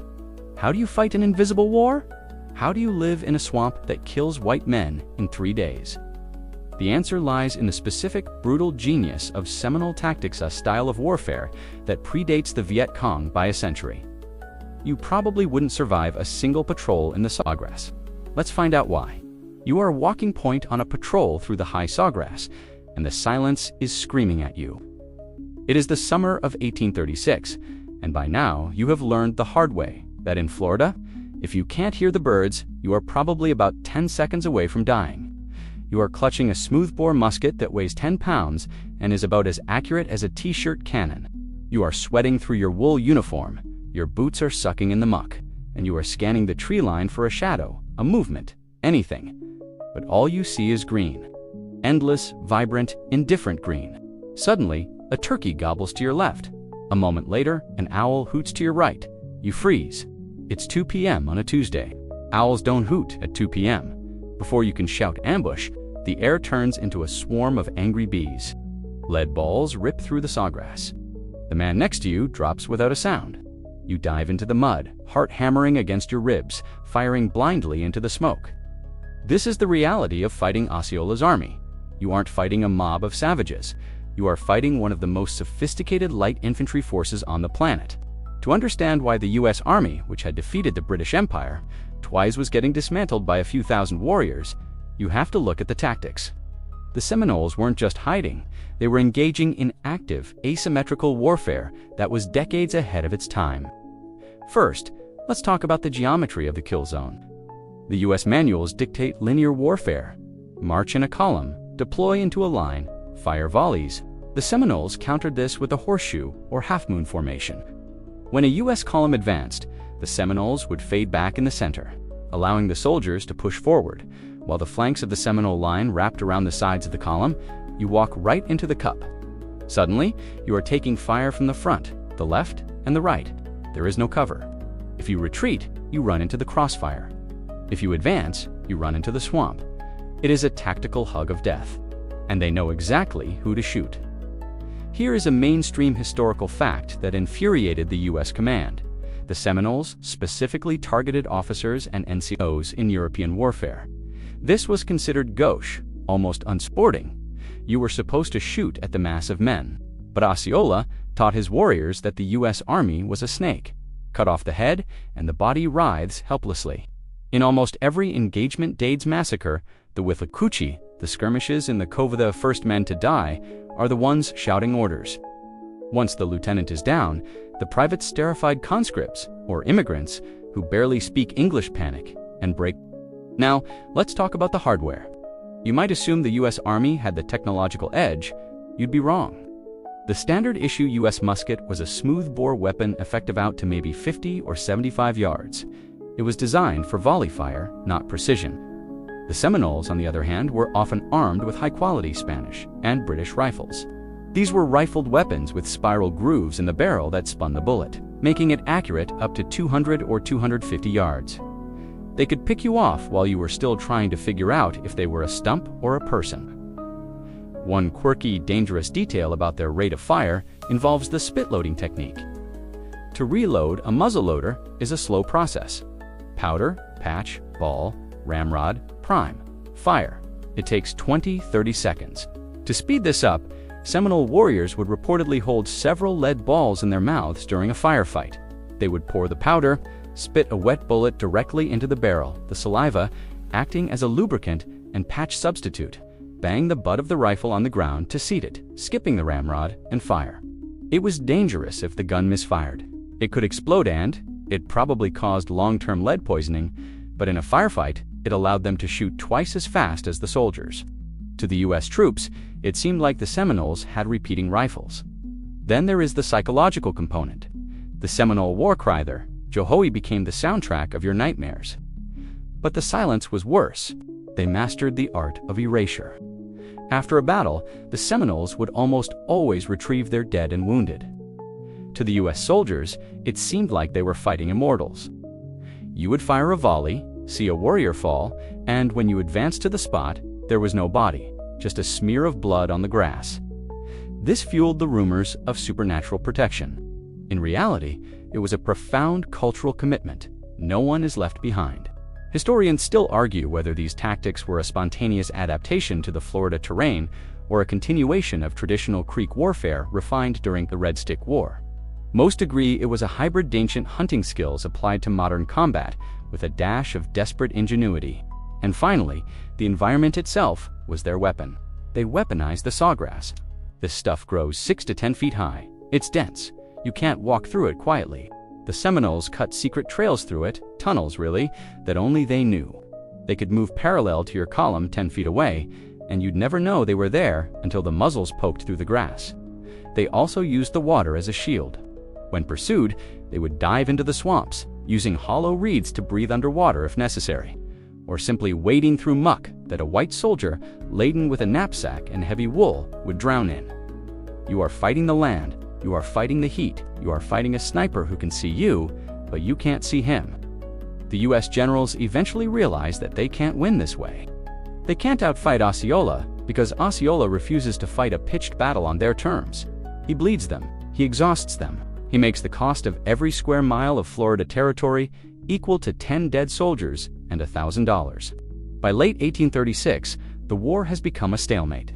The U.S. controls the forts, the Seminoles control ... everything else. But Osceola knows this can't last forever. He knows that he can't live on adrenaline and looted gunpowder indefinitely. The families need to eat, the children need to sleep without fear of the cannon. So, while the warriors hold the line in the sawgrass, the Seminole families are building a life in the one place the soldiers are too terrified to go. They are retreating into the fortress of the deep, inaccessible Everglades. And what they build there is a testament to human resilience that you probably wouldn't believe if you saw it today. You are paddling a cypress dugout canoe through a tunnel of sawgrass that rises 10 feet above your head. The water is the color of strong tea, stained by tannins, and it stretches out in every direction like a liquid prairie. You are entering Pahayokatha grassy water, better known today as the Everglades. This is the ultimate fallback position. The U.S. Army stops at the edge of this wilderness, looking at the billions of acres of razor-sharp grass and black water with a mixture of confusion and terror. Their maps are blank here. Their heavy boats run aground. Their horses break their legs in the muck. But for you, a Seminole refugee, this isn't a dead end. It's a sanctuary. You steer the canoe toward a dark clump of trees rising out of the water like a mirage.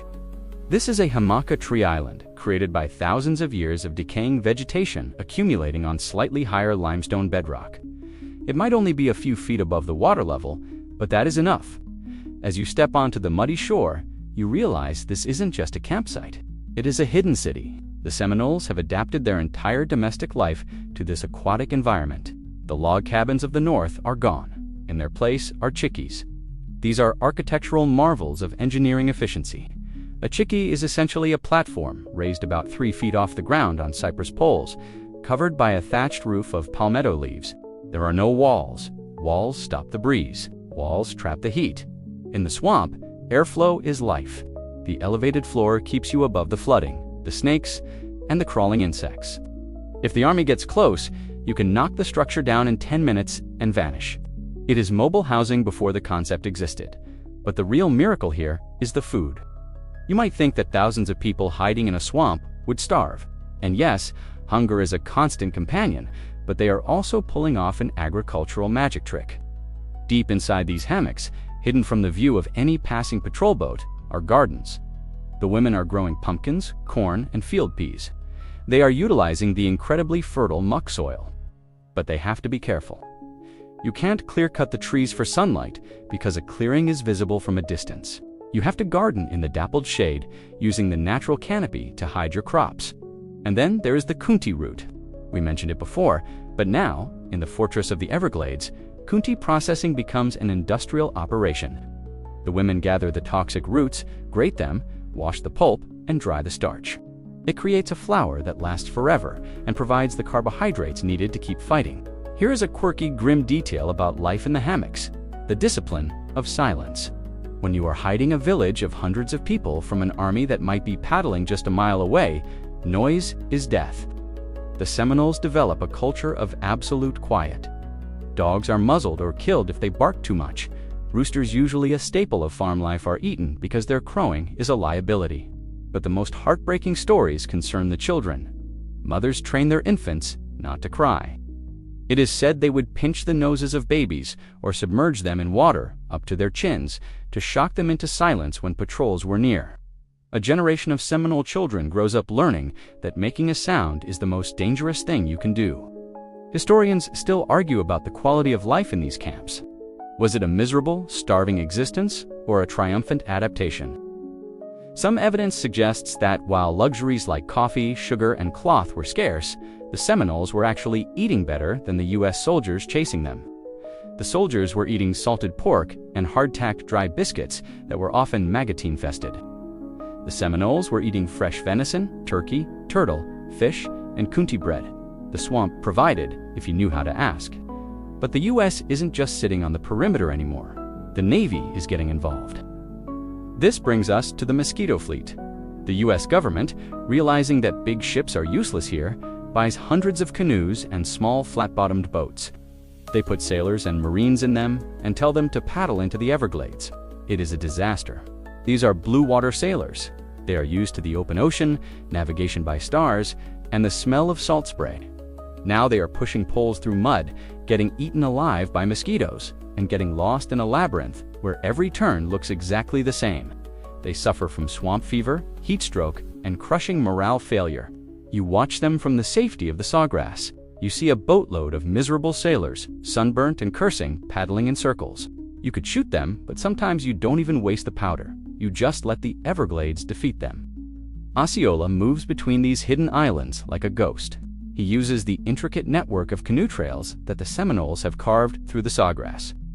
These trails are invisible to the untrained eye, just a slight bending of the grass blades, but to a Seminole, they are a highway system. He brings news. He brings gunpowder smuggled from the coast. He brings hope. He tells the families that the big army has been broken, that the generals are fighting among themselves. He holds up the scalps of the enemy to show that they are winning. But deep down, Osceola knows this is a precarious existence. The fortress is strong, but it is a prison.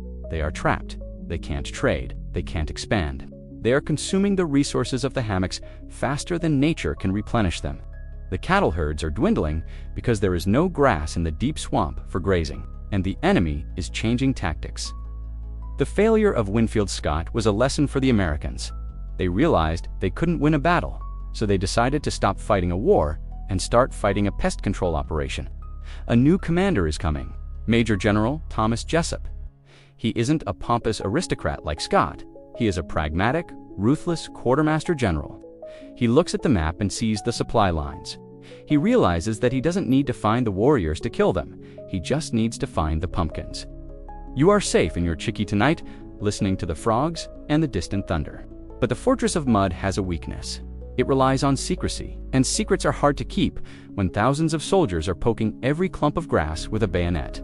The war is about to shift from the glory of the ambush to the brutality of the torch. Jessup isn't coming to fight Osceola. He is coming to starve him, and he is willing to burn down the entire state of Florida to do it. You are crouching in the ashes of what used to be a cornfield. The smoke stings your eyes, but the real pain is in your stomach. It has been 2 days since you last ate a full meal. You are watching a column of blue-coated soldiers march away, but they aren't celebrating a military victory. They didn't kill any warriors today. They killed your winter food supply. The game has changed. The era of the Grand Pincer movement is over. The era of General Thomas Jessup has begun. Thomas Jessup is a different breed of animal than Winfield Scott. He isn't a peacock. He is the Quartermaster General of the United States Army. He is a man who has spent his career counting beans, boots, and bullets. He understands logistics better than anyone in the military, and he looks at the Seminole War not as a tactical problem, but as a supply chain issue. He realizes that Osceola's strength is the land. The land feeds the warriors, so Jessup decides to kill the land. You are witnessing the birth of search and destroy tactics more than a century before the Vietnam War. Jessup abandons the idea of converging columns. Instead, he sends out small, mobile units of mounted volunteers and regulars. Their orders are simple and brutal. Don't worry about finding the enemy, find their stuff. If they find a village, they burn the chickies. If they find a pumpkin patch, they trample it. If they find a herd of cattle, they shoot the cows and leave the meat to rot in the sun. If they find a canoe, they smash it. It is a war of starvation. Jessup is betting that while a warrior can fight on adrenaline, he cannot fight on an empty stomach. And more importantly, he cannot fight while his children are crying from hunger. This is total war. It strips away the veneer of 19th century chivalry. There are no trumpets here. There is only the smell of burning Coontie flour and the relentless pressure of a man who refuses to stop. Jessup keeps his troops in the field year-round. He ignores the campaign season. He forces his men to march through the summer heat, through the sickness, through the rain. He is as hard on his own soldiers as he is on you. But the most controversial weapon Jessup considers isn't fire, it's teeth. Here is a quirky, grim detail that caused a political firestorm in the United States. Jessup authorized the importation of Cuban bloodhounds to track the Seminoles. The idea was terrifyingly simple. The Seminoles were masters of camouflage. They could disappear into the sawgrass, but a dog doesn't use its eyes. It uses its nose. You can hide your body, but you can't hide your scent. Jessup bought 33 bloodhounds from Cuba for $5,000. These were dogs bred to hunt runaway slaves. When the news reached the North, the abolitionist press went nuclear. They painted vivid pictures of savage dogs tearing noble warriors apart. Members of Congress gave furious speeches about the stain on the national honor. They argued that using animals to hunt human beings was a barbarism that lowered the United States to the level of the Spanish Inquisition. Historians still argue about the actual effectiveness of these dogs. The military records suggest they were a total bust. The handlers claimed the dogs were trained to track black people, runaway slaves, and got confused when trying to track Seminoles, or that the water in the swamps washed away the scent trails. Ultimately, the dogs killed no one and were mostly used as expensive, drooling psychological warfare tools. But the fear of them, the idea that a beast could sniff you out in your sleep, add another layer of terror to life in the swamps. For Osceola, this new strategy is devastating. He can't defend every cornfield. He can't protect every hidden cache of powder. His fortress of mud is being dismantled, room by room. The unity of the tribe begins to fracture again. The Maroons, who have been the backbone of the resistance, are getting desperate. Jessup, the clever bureaucrat, starts offering deals. He sends messages to the Black Seminoles: surrender, and I will grant you freedom. I will send you west as free men, not slaves. It is a wedge driven straight into the heart of the Seminole-Maroon alliance. Osceola has to watch his back. He has to wonder if his allies are going to take the deal. He has to spend as much time policing his own camps as he does fighting the enemy. He tries to strike back. He launches raids against the supply trains. He harasses the forts. But Jessup is like a hydra. For every wagon you burn, 3 more appear. The U.S. Treasury has opened the floodgates. The government is spending millions of dollars to crush a few thousand people. By late 1837, the situation is critical. The Seminoles are being pushed south, out of the cove, down toward the massive Lake Okeechobee. They are cornered. The Atlantic is to the east, the Gulf is to the west, and Jessup's wall of fire is coming from the north. Osceola is sick. The malaria that plagues the swamps has gotten into his blood. He is suffering from recurring fevers and chronic fatigue. The tiger is slowing down, but he has one more fight left in him. The warriors know they can't run forever. They have to make a stand. They have to inflict a wound so deep that Jessup flinches. They choose a spot on the northern shore of the Great Lake, a place where the sawgrass is thick and the mud is black. It isn't an ambush this time, it is a challenge. They prepare a battlefield. They cut the grass to create clear lines of fire. They notch the trees to rest their rifles. They are inviting the army to come and get them. Jessup is sending Colonel Zachary Taylor in, other future president, because apparently the Florida War is a prerequisite for the White House to finish the job. Taylor is known as old, rough, and ready. He doesn't care about tactics. He cares about brute force. You are digging in at the edge of the hammock. You have checked your powder. You have eaten the last of the kunti bread. You know that tomorrow, Christmas Day, 1837, is going to be a slaughter. But this time, you aren't fighting to win the war. You are fighting to buy time for the families to escape into the deep Everglades. You are fighting for survival. The Battle of Okeechobee is looming. It will be the biggest, bloodiest set-piece battle of the entire war. And as you listen to the drums of the soldiers approaching, you realize that this might be the last time the Seminole Nation stands together as an army. You are standing knee-deep in black muck on the northern shore of Lake Okeechobee. It is Christmas Day, 1837.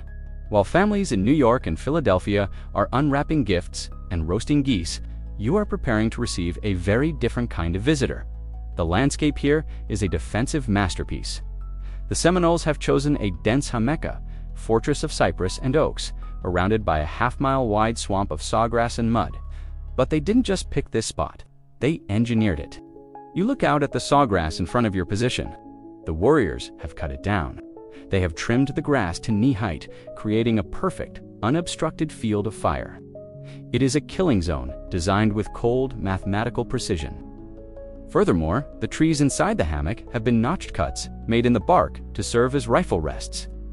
This ensures that when the shooting starts, the aim of the warriors will be steady and deadly. Waiting in this hammock are the heavy hitters of the Seminole resistance. There is Alligator, the fierce tactical commander. There is Kokuchi Wildcat, a young charismatic leader who wears the headdress of a panther.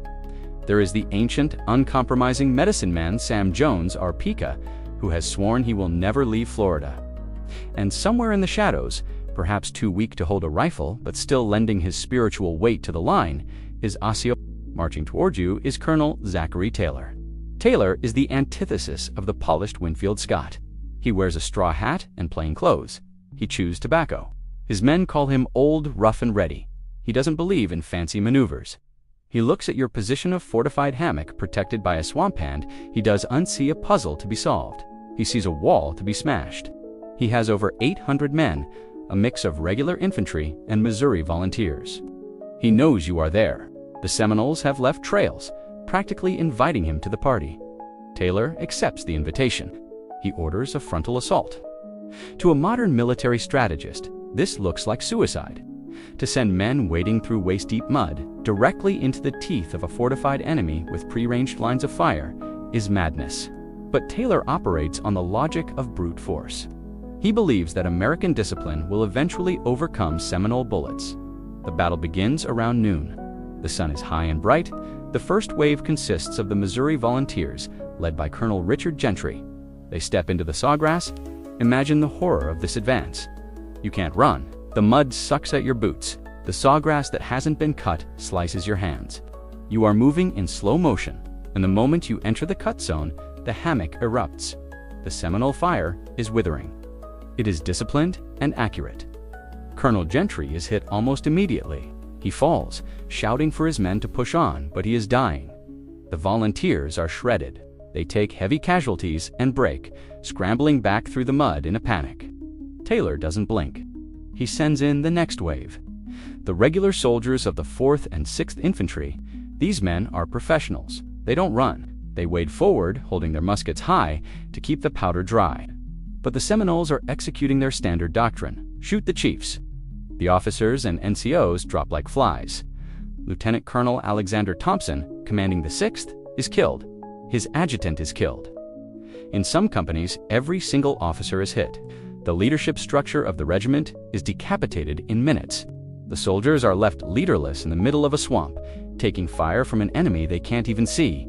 Here is a mainstream historical fact that illustrates the ferocity of the fight. The Battle of Okeechobee was the bloodiest single engagement of the Second Seminole War. For the U.S. Army, they lost 26 killed and 112 wounded. That might not sound like World War I numbers, but in a small frontier army, that is a massacre. It's a casualty rate that would get a modern commander court-martial. But Taylor has numbers. He has reserve companies. He pours more men into the swamp. The sheer weight of the attack begins to tell. The soldiers finally reach the edge of the hammock. They fix bayonets and charge into the trees, screaming with rage. This is the moment the Seminoles have planned for. They don't stand and fight a hand-to-hand brawl against superior numbers. They aren't martyrs, they are guerrillas. A whistle blows. A signal is passed down the line. The warriors slip away. They have their canoes waiting on the other side of the hammock. They grab their wounded only at Bun. Seminoles are killed, and 14 wounded in the entire battleland vanish into the deeper swamps of the Everglades. When Taylor's men finally secure the hammock, panting and bleeding, they find ... nothing. Some dead cattle, a few cooking pots. The enemy is gone. Historians still argue who actually won the Battle of Okeechobee. Zachary Taylor claimed a great victory. He held the ground. He had driven the Indians from their position. The U.S. press hailed him as a hero. And this battle effectively launched the political career that would take him to the White House. But if you look at the Butcher's Bill, it's a different story. Taylor lost 138 men to kill 11 Seminoles. He failed to capture a single significant leader. He failed to capture the families. The Seminole army remained intact and escaped to fight another day. If that's a victory, it's a very expensive one. One quirky, macabre detail from the aftermath involves the grim task of retrieving the dead. The soldiers had to carry their fallen comrades back through that same half-mile of swamp mud. It took all night. The bodies were bloated and waterlogged. The morale of the army hit rock bottom. They realized that even when they won, they lost. For Osceola, however, this is the last stand. He wasn't the primary commander that Dysam Jones and Kokuchi did the heavy lifting, but he was there. And he knows that the dynamic has shifted. They can inflict casualties. Yes, they can embarrass the generals. But they are being pushed further and further into a corner. The Everglades is a fortress, but it is also a dead end. The resources are running out. The children are getting thinner. The constant movement is wearing them down. And the U.S. Army, specifically General Jessup, realizes that battles like Okeechobee are too costly. He can't afford to lose 100 men every time he wants to take a hammock. He needs a cheaper way to end the war. He needs to stop fighting with bullets and start fighting with treachery.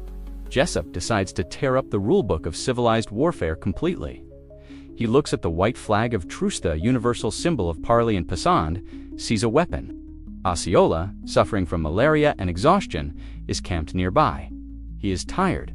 He receives a message from Jessup. "Come and talk. Let's discuss a truce. Under the white flag, you will be safe." Osceola is a warrior. He understands violence. He understands ambush. But he still clings to a shred of the old code, the belief that a flag of truce is sacred. He assumes that even a man like Jessup has a bottom line. He is wrong. You are about to witness the most infamous act of the entire war. An act so dishonorable that army officers will resign in protest and newspapers in London will condemn the United States as a nation of liars. Osceola is going to walk into a trap that has no exit, and the white flag will become his shroud. You are standing in a clearing near Fort Peyton, just a few miles south of St. Augustine. It is October 21st, 1837. The air is mild. The mosquitoes are tolerable for once, and fluttering above the head of the Seminole delegation is a piece of white cloth tied to a stick, the white flag, Le Drapeau Blanc. Since the Middle Ages, this symbol has meant one thing: we need to talk. Don't shoot. It is the one sacred rule that separates warfare from murder. Even in the bitterest conflicts, you respect the flag. But today, you are about to watch the United States Army take that rule, crumple it up, and throw it into the swamp. Osceola is standing there. He looks different. The tiger who leaped on the table at Fort King, the man who rallied the warriors at the Withlacoochee, is gone. In his place is a man ravaged by chronic malaria and the sheer exhaustion of 3 years of guerrilla warfare. He is thin, his eyes are weary. He is wearing his finest clothes, a new turban with plumes, a clean hunting shirt, but he leans heavily on his rifle. He has come to talk to General Joseph Hernandez, a local militia commander acting under the direct orders of General Thomas Jessup. Osceola isn't alone. He has brought about 80 warriors and Coahajo, another influential chief. They are wary, but they are here because they believe in the sanctity of the truce. They want to discuss the release of some prisoners and perhaps negotiate a pause in the fighting. Historians still argue about Osceola's true intentions that day. Was he actually planning to surrender? Some evidence suggests he was done that. He saw the starving families and wanted to negotiate a migration that did involve chains. Others argue it was a ruse, that he was just trying to buy time to harvest crops or trade for quinine. But regardless of what was in his head, what matters is what was above it, the white flag. General Hernandez rides out to meet him. The conversation is stiff. Hernandez asks a series of scripted questions provided by Jessup. Where are the Negroes? Why have you not surrendered? Osceola, usually the great speaker, is strangely silent. He turns to Coahajo and says, "I feel choked. You speak for me." It's as if his body senses the trap before his mind does. Then, Hernandez gives a signal. Suddenly, the honor guard of 250 soldiers that had been lounging casually around the perimeter snaps to attention. They close the circle. Muskets are leveled. The trap shuts tight. There is no fight. Osceola looks around at the wall of blue uniforms. He looks at the white flag, still fluttering in the breeze. He doesn't reach for his knife. He doesn't scream. He just stands there with a look of profound, crushing disappointment. He realizes that the enemy he has been fighting isn't just brutal. They are devoid of honor. He is seized. The soldiers disarm him. They bind his hands. The most feared warrior in America, the ghost of the Everglades, is captured without a single shot, being fired not by a brilliant tactic, but by a lie. The shock of this event cannot be overstated. When news breaks that Osceola was captured under a flag of truce, the reaction is explosive. And I don't mean just among the Seminoles. The American public is furious. Newspapers in New York and Boston run editorials condemning General Jessup as a monster. They call it Punic perfidy. They call it a stain on the American soul that will never be washed away. Officers in the U.S. Army threaten to resign their commissions because they don't want to serve under a man who would violate a flag of truce. Even in London, the press picks up the story. The British, who love a good underdog and love hating the Americans even more, paint Osceola as a tragic noble hero and Jessup as a dastardly villain. Jessup spends the rest of his life trying to justify this moment. He writes endless letters claiming that Osceola was a war criminal who violated previous treaties, so he didn't deserve the protection of the flag. He argues that Indian warfare is different, but it doesn't stick. History brands him as the man who had to cheat to win. But for Osceola, the public relations disaster doesn't matter. He is in irons. He is marched into St. Augustine. The residents of the city, the people who have lived in terror of his name for years, line the streets. They expect to see a monster. Instead, they see a quiet, dignified man walking with his head high despite the chains. He is thrown into the dungeon of the Castillo de San Marcos, then called Fort Marion. You might know this place. It's that massive star-shaped fort made of coquina shell that tourists visit today. If you go there now, you can see the room where he was held. It's damp, it's cold. For a man used to the open air of the Pine Barrens, it is a tomb. Here is a quirky, almost surreal detail about his captivity. He immediately becomes a tourist attraction. The officers at the fort allow local civilians to come in and view the famous chief. Painters set up easels. Journalists ask for interviews. Osceola, with incredible patience, tolerates it. He sits for portraits. He shakes hands. He effectively becomes the first celebrity prisoner of war. One of the most famous incidents involves a trip to the theater. Yes, really, the army officers, wanting to show off their prize, or perhaps just be weirdly hospitable, take Osceola and the other captive chiefs to a play in St. Augustine. The audience spends the entire night staring at the Seminoles in the box seats rather than the actors on stage. Osceola sits there, stone-faced, watching a farce while his own tragedy plays out in real time. But the Castillo de San Marcos isn't secure enough for the government. They are terrified that he might escape, or that his warriors might storm the city to break him out, which, honestly, Kikuchi actually does manage to do, later escaping from the same fort by starving himself until he is thin enough to squeeze. Through the bar's butt, Osceola is too sick to join him. So, the order comes down. Move him far away. They put him on a steamship, the Poinsett. He watches the coast of Florida fade into the mist. It is the last time he will ever see the sun. He is being transported to Charleston, South Carolina, to the bleak, windswept island of Fort Moultrie. The tiger has been caged. The war in Florida continues. Kikuchi and Sam Jones are still fighting, but the soul of the resistance has been removed. As you watch the ship steam away, you realize that General Jessup has made a tactical calculation. He thinks that by removing Osceola, he has killed the rebellion. He is wrong. By martyring Osceola, he has turned a guerrilla leader into a myth. Osceola on the battlefield was dangerous. But Osceola, in a prison cell, he is about to become immortal. The romantic imagination of the world is about to fall in love with the Prince of the Swamps. And his death will do more damage to the US government's reputation than his rifle ever did. But first, he has to survive the journey. And as he sits in the hold of the ship, coughing, the malaria burning in his veins, he knows that he is traveling to his graveyard. You are sitting on a cold stone floor in a room that smells of ancient salt and despair. The walls around you are made of coquina sedimentary rock, composed of millions of crushed seashells. It is porous, which means it holds the dampness of the Atlantic Ocean like a sponge. You are inside the casemates of the Castillo de San Marcos in St. Augustine, and the man sitting next to you, wrapping a thin blanket around his shivering shoulders, is fading before your eyes. This is the caged eagle phase of the story. The vibrant, athletic warrior who leaped around the ball field at Fort King is gone. In his place is a man being eaten from the inside out.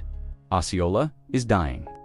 The official diagnosis will eventually be Quincy, archaic term for a severe peritonsillar abscess or complications from tonsillitis, compounded by chronic malaria. His throat is swelling. Every breath is a labor. The fever comes and goes, leaving him drenched in sweat in a cell that feels like a refrigerator. But the physical pain is nothing compared to the psychological torture. Osceola is a man of the open Pine Barrens. Putting him in a stone box is like putting a shark in a bathtub. It kills the spirit first. He isn't alone in this cell. There are other chiefs here, including the fiery young leader Kikuchi Wildcat. And this brings us to one of the most dramatic what-if moments in the history of the Seminole War. Kikuchi is not resigned to his fate. He looks at the high, barred window of the cell, a tiny slit, about 18 feet up, and sees a way out. But there's a problem. The barns are too close together. A grown man can't fit through, so Kikuchi comes up with a plan that requires a terrifying level of discipline. He decides to starve himself. He convinces his friend John Cavallo, a black Seminole leader, to join him. For days, they eat almost nothing. They take reduction herbs to purge their bodies. They literally shrink themselves until they are little more than skeletons covered in skin. You watch this transformation happen. It is gruesome. They are preparing to squeeze through a gap that is barely 8 inches wide. Kikuchi pleads with Osceola to join them. "Fast with us," he urges. "Get thin. We can climb the wall. We can drop into the moat. We can be free." Osceola looks at the window, then looks at his own wasted body. He shakes his head. Historians still argue about the primary reason for Osceola's refusal. Was he simply too sick, physically unable to survive the drop into the moat and the long trek back to the swamps? Or was it something deeper? Some accounts suggest Osceola felt that escaping like a thief in the night would validate Jessup's treachery. He had come under a flag of truce. He was a diplomat, not a criminal. He reportedly said, "I have done nothing to be ashamed of. It is for them to feel shame. I will not run. It is a decision of fatal dignity." On the night of November 29, 1837, you watch Kikuchi make his move. He piles up bedding to reach the window. He ties strips of canvas bags together to make a rope. He squeezes his emaciated body through the iron bars. It is a tight fit. He scrapes the skin off his chest and back. But he pops through like a cork. He lowers himself into the muddy moat, followed by John Cavallo. They vanish into the night. Kikuchi will make it back to the Seminole lines. He will become the primary war leader, fueled by a hatred for the Americans that is now personal and incandescent. His escape humiliates the army. It proves that the Castillo is not inescapable. But for Osceola, the escape brings consequences. The Americans are furious. They realize that holding these men in Florida is too dangerous. The proximity to their people is too tempting. The order comes down swiftly. Get them out of the state. This confirms the transfer we glimpsed earlier. Osceola is roused from his fever dreams. He is marched out of the damp cell, blinking in the sunlight. He is shackled and loaded onto the steamer Poinsett. The journey north is a funeral procession in all but name.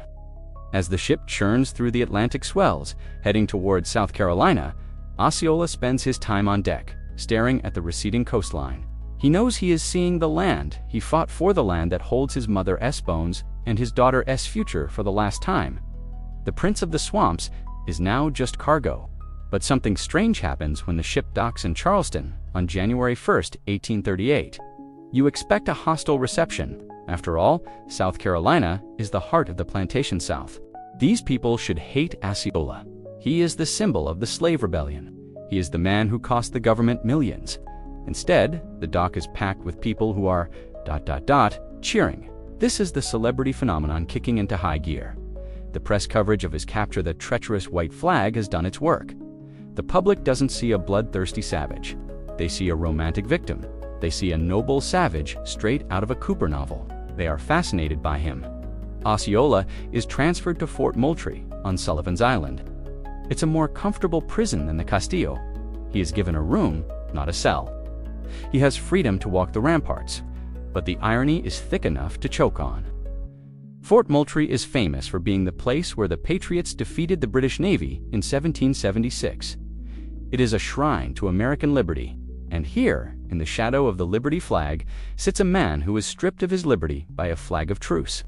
The celebrity treatment is relentless. The elite of Charleston society flock to the island. They want to meet him. They want to touch his hand. They bring him gift swine, food, tobacco.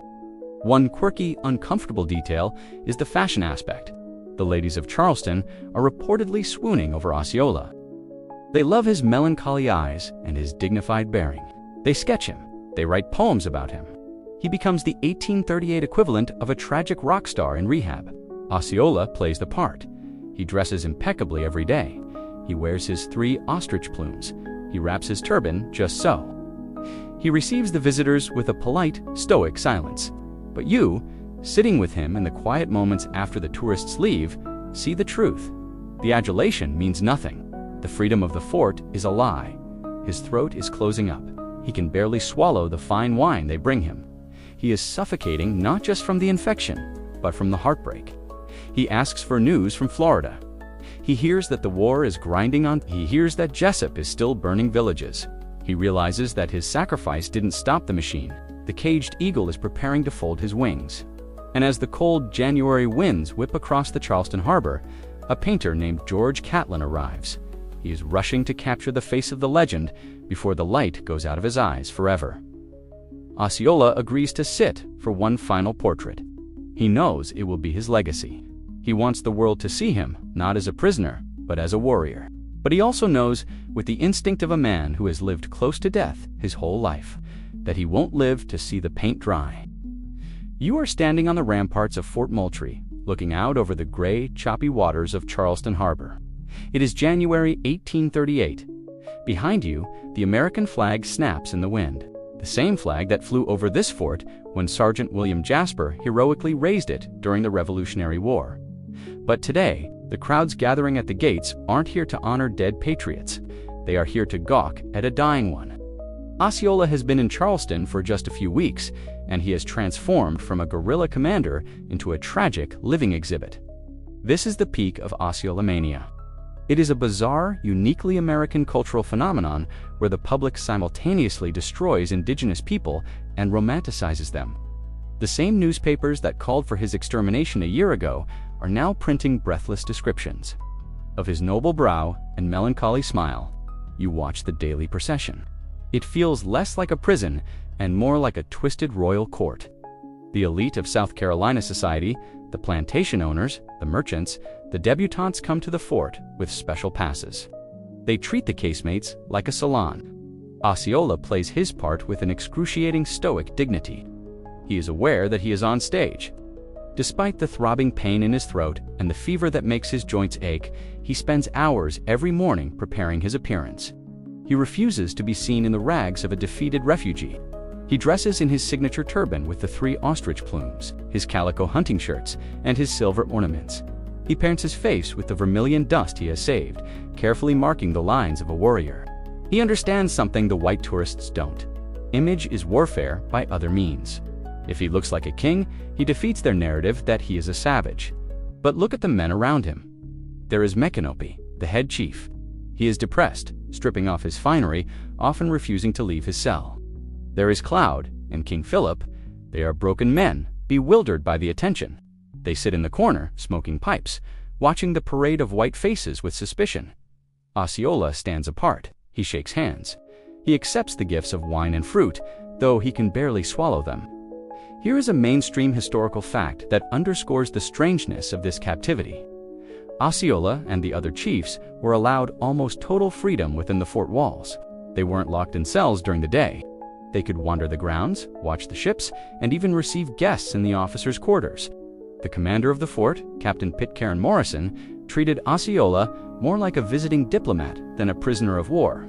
But there is a dark shadow lurking in this polite society.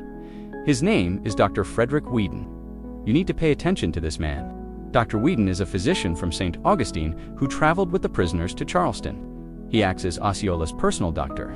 He seems attentive. He checks the chief's pulse, examines his throat, and administers medicines. He claims to be Osceola's friend. He is always hovering nearby, taking notes, observing. But to you, watching from the corner, there is something predatory about Whedon's interest. He isn't just treating a patient. He is studying a specimen.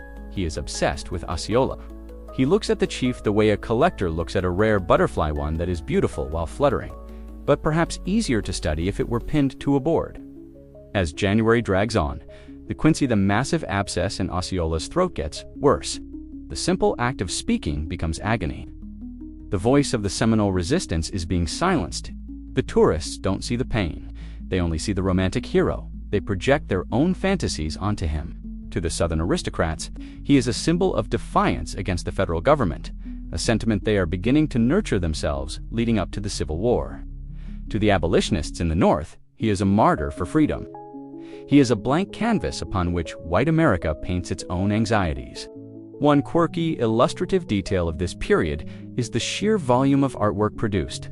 It seemed every amateur painter in Charleston wanted a crack at him. They would set up easels in the courtyard.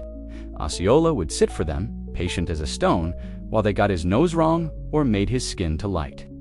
He was being consumed by the visual archive, but the most important visitor arrives mid-myth, a man with a canvas and a sense of urgency.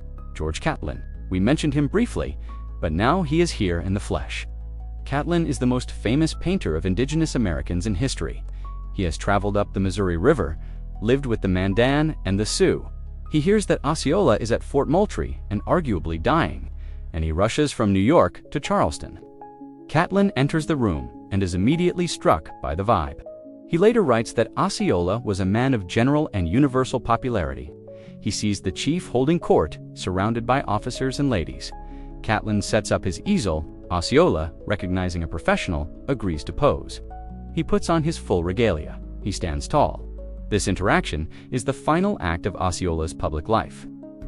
You can see the bond forming between the artist and the subject. Catlin isn't just gawking. He is trying to capture the soul of the man. He paints furiously, knowing he is racing against the infection. Osceola tells Catlin, through the interpreter, about the betrayal. He talks about the white flag. He wants his side of the story recorded. He knows he is dying, and he is using Catlin as his stenographer for history. But the physical reality is brutal. During the sittings, Osceola has to take breaks to cough up blood and pus. He is suffocating. The swelling in his throat is closing his airway. He can't eat solid food. He is starving to death in a room full of delicacies. The other chiefs watch this with deep sorrow. They see their Tustanuggy withering. They start to chant the death songs in the evenings, low and rhythmic, terrifying the white sentries who don't understand the words but feel the vibration of the end. Dr. Whedon continues to hover. He suggests remedies. He lances the throat, but nothing works. The tiger is running out of time. As you stand in the officers' quarters, watching the candlelight flicker on Osceola's sweating face, you realize that the celebrity status is a trap. He can't go home to the swamp to die in peace. He has to die here, in a stone room, surrounded by strangers who want to own a piece of him. The stage is set for the final curtain. The painting is almost finished, the breath is shallow, and Dr. Whedon is watching, waiting for the moment when the patient becomes a corpse and the real collection can begin.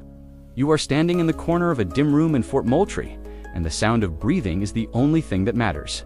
It is a wet, rasping sound, like air being pulled through a straw that is slowly collapsing. It is January 30th, 1838. In the center of the room, George Catlin is painting like a man possessed. His brush moves frantically across the canvas. He isn't trying to create art anymore. He is trying to capture a ghost before it vanishes. He knows, and you know, that the man sitting in the chair, the subject of the portrait, has only hours left. Osceola is dying. The throat infection, likely a massive paratonsillar abscess known as quinsy, has swollen to the point where he can barely swallow water. His face, once so mobile and expressive, is drawn tight with pain, but he refuses to lie down. He refuses to look like a victim. Even in these final moments, Osceola is curating his own legend. Earlier that morning, realizing the end was near, he made a decision that baffled the white doctors but made perfect sense to the warriors. He ordered his 2 wives who had joined him in captivity and his children to help him dress. This wasn't a deathbed. It was a dressing room for the afterlife. He puts on his favorite shirt, the one with the intricate embroidery. He wraps his turban with the 3 ostrich plumes. He puts on his leggings and moccasins. He ties his red sash, and then, with trembling hands, he asks for his vermilion paint and a mirror. You watch as he carefully paints his face. He paints one half red, the color of war and life. He paints the neck and the throat, the very part of him that is betraying him, with the symbols of his station. He is preparing to meet the Great Spirit, and he intends to arrive in full uniform. But there is a conflict playing out in the room that is less dignified. It's a battle between 2 worldviews. On one side is Dr. Frederick Whedon. He is hovering, wringing his hands, offering laudanum and poultices. He wants to save the patient, or at least prolong the life. On the other side is the Seminole medicine man, likely a figure named Prophet or a generic spiritual advisor. Present with the chiefs, the medicine man knows that the white man's medicine has failed. He wants to sing the final songs. He wants to prepare the spirit. Osceola, in a final act of sovereignty, waves Whedon away. He rejects the white medicine. He chooses to die as a Seminole. Here is a mainstream historical fact that adds a layer of pathos to the scene. Osceola died gripping his weapons. After he was dressed, he called for his scalping knife and his musket. He laid the knife across his chest, his hands clutching the blade sheathed, one hopes or held by the handle. He held the musket in his other hand. He literally armed himself for death. The scene that follows is so theatrical that if you saw it in a movie, you'd say it was over-dramatized. But by all eyewitness accounts, including Catlin's and Dr. Whedon's own notes, this is exactly what happened. Osceola sits up in his bed or chair. He looks at the people gathered in the room, the officers, the chiefs, his family, and yes, even Dr. Whedon. He signals for them to come closer. He shakes hands with each of them. He doesn't speak, he can't speak, but he looks them in the eye. He is saying goodbye. He is absolving them of the awkwardness of watching him die. Then he lies back. He closes his eyes, and he simply stops breathing. There is no death rattle, no struggle. He goes out like a candle in a draft. The tiger leaves the room. George Catlin puts down his brush. He stares at the canvas, then at the body. He has captured the melancholy of the final days, the sadness in the eyes. That portrait will become the defining image of the Seminole resistance for the entire world. It will be copied, engraved, and printed in textbooks for centuries. It fixes Osceola in the public imagination as the noble martyr. But the silence in the room is broken by a sound that chills the blood of the white officers. The Seminole wives and the other chiefs begin the death wail. It is a long, high-pitched cry that rises and falls, a sound of raw, primal grief. It echoes off the stone walls of Fort Moultrie. It drifts out over the harbor. It tells the people of Charleston that the show is over, the celebrity is dead. Historians still argue about the exact cause of death. The official report says Quincy tonsillitis complications, but rumors have persisted for nearly 200 years. Did he have malaria? Undoubtedly. Did he die of a broken heart? That's the romantic theory. But some modern scholars and conspiracy theorists have suggested he might have been poisoned, or perhaps overdosed by the well-meaning but incompetent Dr. Whedon. Laudanum opium was the standard painkiller, and it suppresses respiration. If you give a high dose to a man whose throat is closing up, well, you do the math. Regardless of the medical specifics, the timing is suspicious to the Seminoles. He dies just weeks after being captured. To them, it is murder, plain and simple. The white man couldn't kill him in the swamp, so they killed him in a cage. Dr. Whedon stands over the body. He looks sad. He looks professional. But remember what I told you about him, the way he looked at Osceola like a specimen. As the family weeps and the officers discuss the funeral arrangements, Dr. Whedon is thinking about something else. He is thinking about phrenology. This is the pseudoscience of the 19th century that claimed you could determine a person's character and intelligence by the shape of their skull. Whedon is a believer, and lying before him is one of the most famous heads in America. He wonders what secrets that skull holds. He wonders what makes a savage a genius. The sun sets on January 30th, the body is laid out. A military funeral with full honors is planned for the next day. The army wants to show respect. They want to bury him like a general. But there is a window of time between the death and the burial. A period of darkness when the body is left alone, or at least left under the care of the doctor. You probably wouldn't survive the horror of what happens next. You think the tragedy of Osceola ends with his last breath. No, the tragedy is just beginning. The man who refused to sign away his land is about to lose the one thing he successfully defended his entire life, his own head. You are standing in the dimly lit room where Osceola's body lies in repose. It is the night of January 30th, 1838. The mourners have left. The family has been ushered out to their quarters to weep. The only person left in the room is Dr. Frederick Whedon. You might think he is staying behind to pay his respects, or perhaps to prepare the body for the funeral. And in a twisted sense, you'd be right. He is preparing the body, but not for a Christian burial. He is preparing it for his personal collection. This is the part of the story where the noble tragedy turns into a gothic horror movie. Dr. Whedon locks the door. He takes out his surgical instruments. He isn't thinking about the sanctity of the dead. He is thinking about phrenology, that pseudoscience we mentioned earlier that claimed the bumps on your skull could explain why you were a genius or a criminal. Whedon looks at Osceola and sees a scientific anomaly. Here is a savage who outsmarted the U.S. Army for years. Whedon needs to know what that skull looks like. So In the flickering candlelight, the good doctor performs a secret autopsy.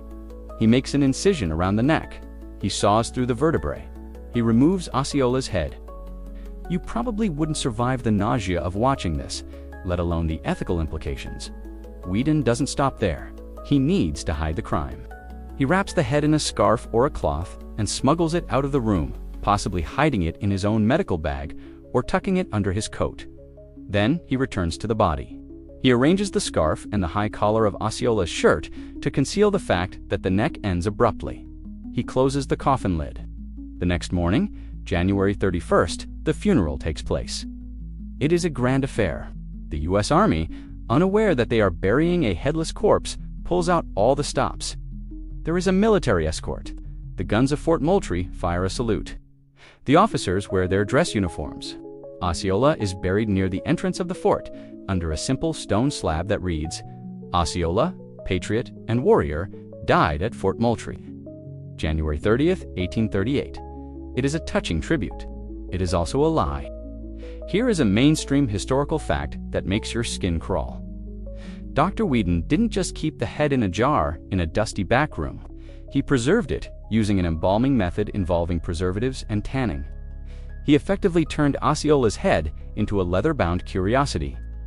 He took the head back to St. Augustine with him, and this is where the story goes from unethical to nightmare fuel. According to local legends and family oral histories, Dr. Whedon was a bit of an eccentric disciplinarian. When his children misbehaved, he would reportedly hang the preserved head of Osceola on the bedpost of the bed where they slept.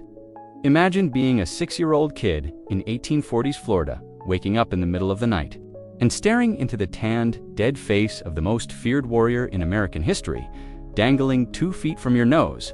It's enough to ensure you never steal a cookie again, or that you grow up to need a lot of therapy that hasn't been invented yet. Historians still argue about the extent of the military's complicity in this theft. Did Captain Morrison, the fort commander, know? Some scholars suggest it would have been impossible for Whedon to smuggle a human head out of a secure military facility without someone looking the other way. Others argue that the phrenological craze was so widespread among the educated officer class that they might have viewed the harvesting of the skull as a legitimate scientific pursuit rather than a desecration. Whedon eventually gave the head to his son-in-law, Dr. Daniel Whitehurst, who passed it along to Valentine Mott, a famous surgeon and professor in New York City. Mott placed it in his surgical and pathological museum. So, for decades, the head of the Seminole resistance sat on a shelf in New York, labeled like a pickled frog sandwiched between tumors and deformities. It was a final, silent indignity. The man who fought to stay in Florida ended up as a curio in the one place he never wanted to go, the crowded, dirty North. But the universe, perhaps feeling that Osceola had suffered enough, decided to intervene. In 1866, a fire broke out at the Medical Museum in New York. The flames consumed the collection. The jars shattered, the specimens burned. Osceola's head was lost in the fire. In a way, it was a cremation he never received. The physical evidence of the theft was destroyed, but the memory of it lingered. Back in Florida, the Seminoles knew. They didn't need a newspaper report to tell them that the spirit of their leader was restless. The desecration of the body is a heinous crime in Seminole culture. It meant his spirit could not travel properly to the afterlife. It fueled a bitterness that lasted for generations. The grave at Fort Moultrie remains there today. Tourists still visit it. They leave coins, tobacco, and flowers. But for a long time, the Seminole tribe refused to visit. Why would they honor an empty box? However, there is a quirky modern twist to this headless tale. In the 1960s, a vandal dug up the grave at Fort Moultrie, apparently looking for gold or relics. The National Park Service had to intervene. They exhumed the remains to rebury them in a concrete vault to prevent future looting. The archaeologists examined the bones. They found the skeleton of a man. They found the silver gorgets. The excavation confirmed the horror story. The upper vertebrae showed cut marks. Dr. Whedon wasn't just a boogeyman in a campfire story, he was a very real, very precise butcher. For Osceola, this final violation completes the tragedy. He lost his land, he lost his freedom, he lost his life, and finally, he lost his physical integrity. But here's the thing about legends. You can't cut the head off a myth. If anything, the grotesque nature of his post-mortem treatment only made his story more powerful. It became the ultimate proof of the white man's barbarity. It proved that Osceola was right all along. There was no honor to be found in the treaties or the handshakes of the invaders. As the smoke from the museum fire clears in your mind, you realize that while Osceola is gone, the war he started isn't over. He didn't sign a surrender treaty, and you know what? Neither did the people he left behind. Sam Jones is still in the swamp. Cocucci is still in the swamp, and they are angry. The death of Osceola doesn't end the Second Seminole War. It just makes it meaner. The voice is silent, but the echo is about to get very, very loud. You are standing at the edge of the Everglades today. The air conditioning in your car is humming, creating a barrier against the heat that once killed armies. You look out at the sea of sawgrass, now crisscrossed by highways and canals, and it feels peaceful. But if you listen closely, you can still hear the echo of the war that never technically ended. Osceola's death in 1838 didn't stop the fighting. In fact, it radicalized the survivors.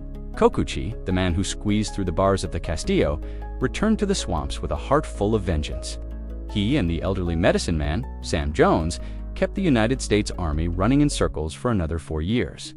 The Second Seminole War dragged on until 1842.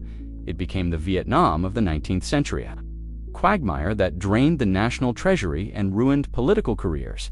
By the time the government finally decided to cut its losses, the war had cost somewhere between $30 million and $40 million. In today's money, that is billions. It cost the lives of 1,466 regular soldiers and countless civilians. And the result, the United States declared victory, packed up, and left. But it was a hollow declaration. They had captured thousands of Seminoles and shipped them west to Oklahoma on the Trail of Tears, where many died of disease and heartbreak. But they didn't get everyone. Deep in the most inaccessible reaches of the Big Cypress swamp in the Everglades, about 300 Seminoles remained. They were the hardcore. They were the followers of Sam Jones, who reportedly said he would leave Florida only when the stars fell from the sky. They lived in isolation for decades, refusing to learn English, refusing to trade, teaching their children that the white man was a ghost to be avoided. Here is a mainstream historical fact that defines their identity today. The Seminole tribe of Florida never signed a peace treaty with the United States government. Ending the Second Seminole War, they never surrendered. They simply outlasted the invasion.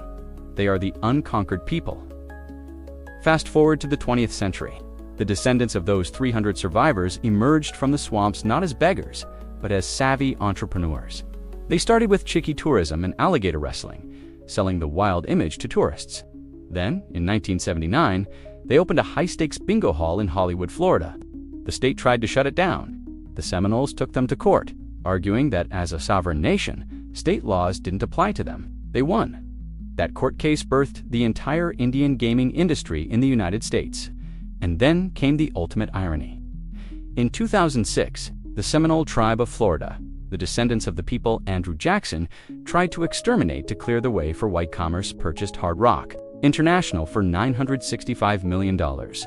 Think about that. The tribe now owns a global empire of cafes, hotels, and casinos. They own the very symbols of American pop culture. They bought back the world that tried to buy them out. Every time a tourist loses $20 in a slot machine at the Hard Rock in Tampa, they are paying a voluntary tribute to the legacy of Osceola. Osceola himself has become a ubiquitous symbol. His name is on a county in Florida. It's on schools. It's on a national forest. But the most visible manifestation of his spirit is arguably on a football field in Tallahassee. Florida State University uses the name Seminoles and features a rider named Osceola who plants a flaming spear into the turf before every game. This brings us to a quirky, complex detail. Unlike many other Native American mascots that have been retired as offensive stereotypes, the FSU tradition has the official blessing of the Seminole tribe of Florida. The university consults with the tribe on the costume, which is patchwork, authentic to the period and the portrayal. The tribe views it not as a caricature, but as a tribute to the unconquered spirit. When that rider charges out on the Appaloosa horse named Renegade, tens of thousands of people do the tomahawk chop. It is a spectacle that would probably confuse the real Osceola. But he might appreciate the fact that 80,000 people are screaming his name in a place where he was once hunted. However, the real legacy isn't in the branding, it's in the survival. If you go to the Big Cypress Reservation today, you can visit the Atahitski Museum. You can walk through the cypress domes on a boardwalk. You can see the Chickees. You can meet young Seminoles who speak the Creek and Miccosukee languages that the U.S. government spent decades trying to silence. The green hell that protected them is now being protected by them. The tribe is a major player in the fight to restore the Everglades, using their political clout and money to fix the water flow that modern development destroyed. They are the stewards of the land that saved them. Osceola's head may have been lost in a fire in New York, and his bones may lie under a slab in South Carolina, but his DNA is alive in Florida. His strategy of resistance, adaptation, endurance, and refusal to compromise on sovereignty became the blueprint for the modern tribe. He proved that you don't need a standing army to defeat an empire. You just need a will that is harder than the iron they use to make their chains. You need to be like the sawgrass. You can bend in the hurricane, you can be burned to the root.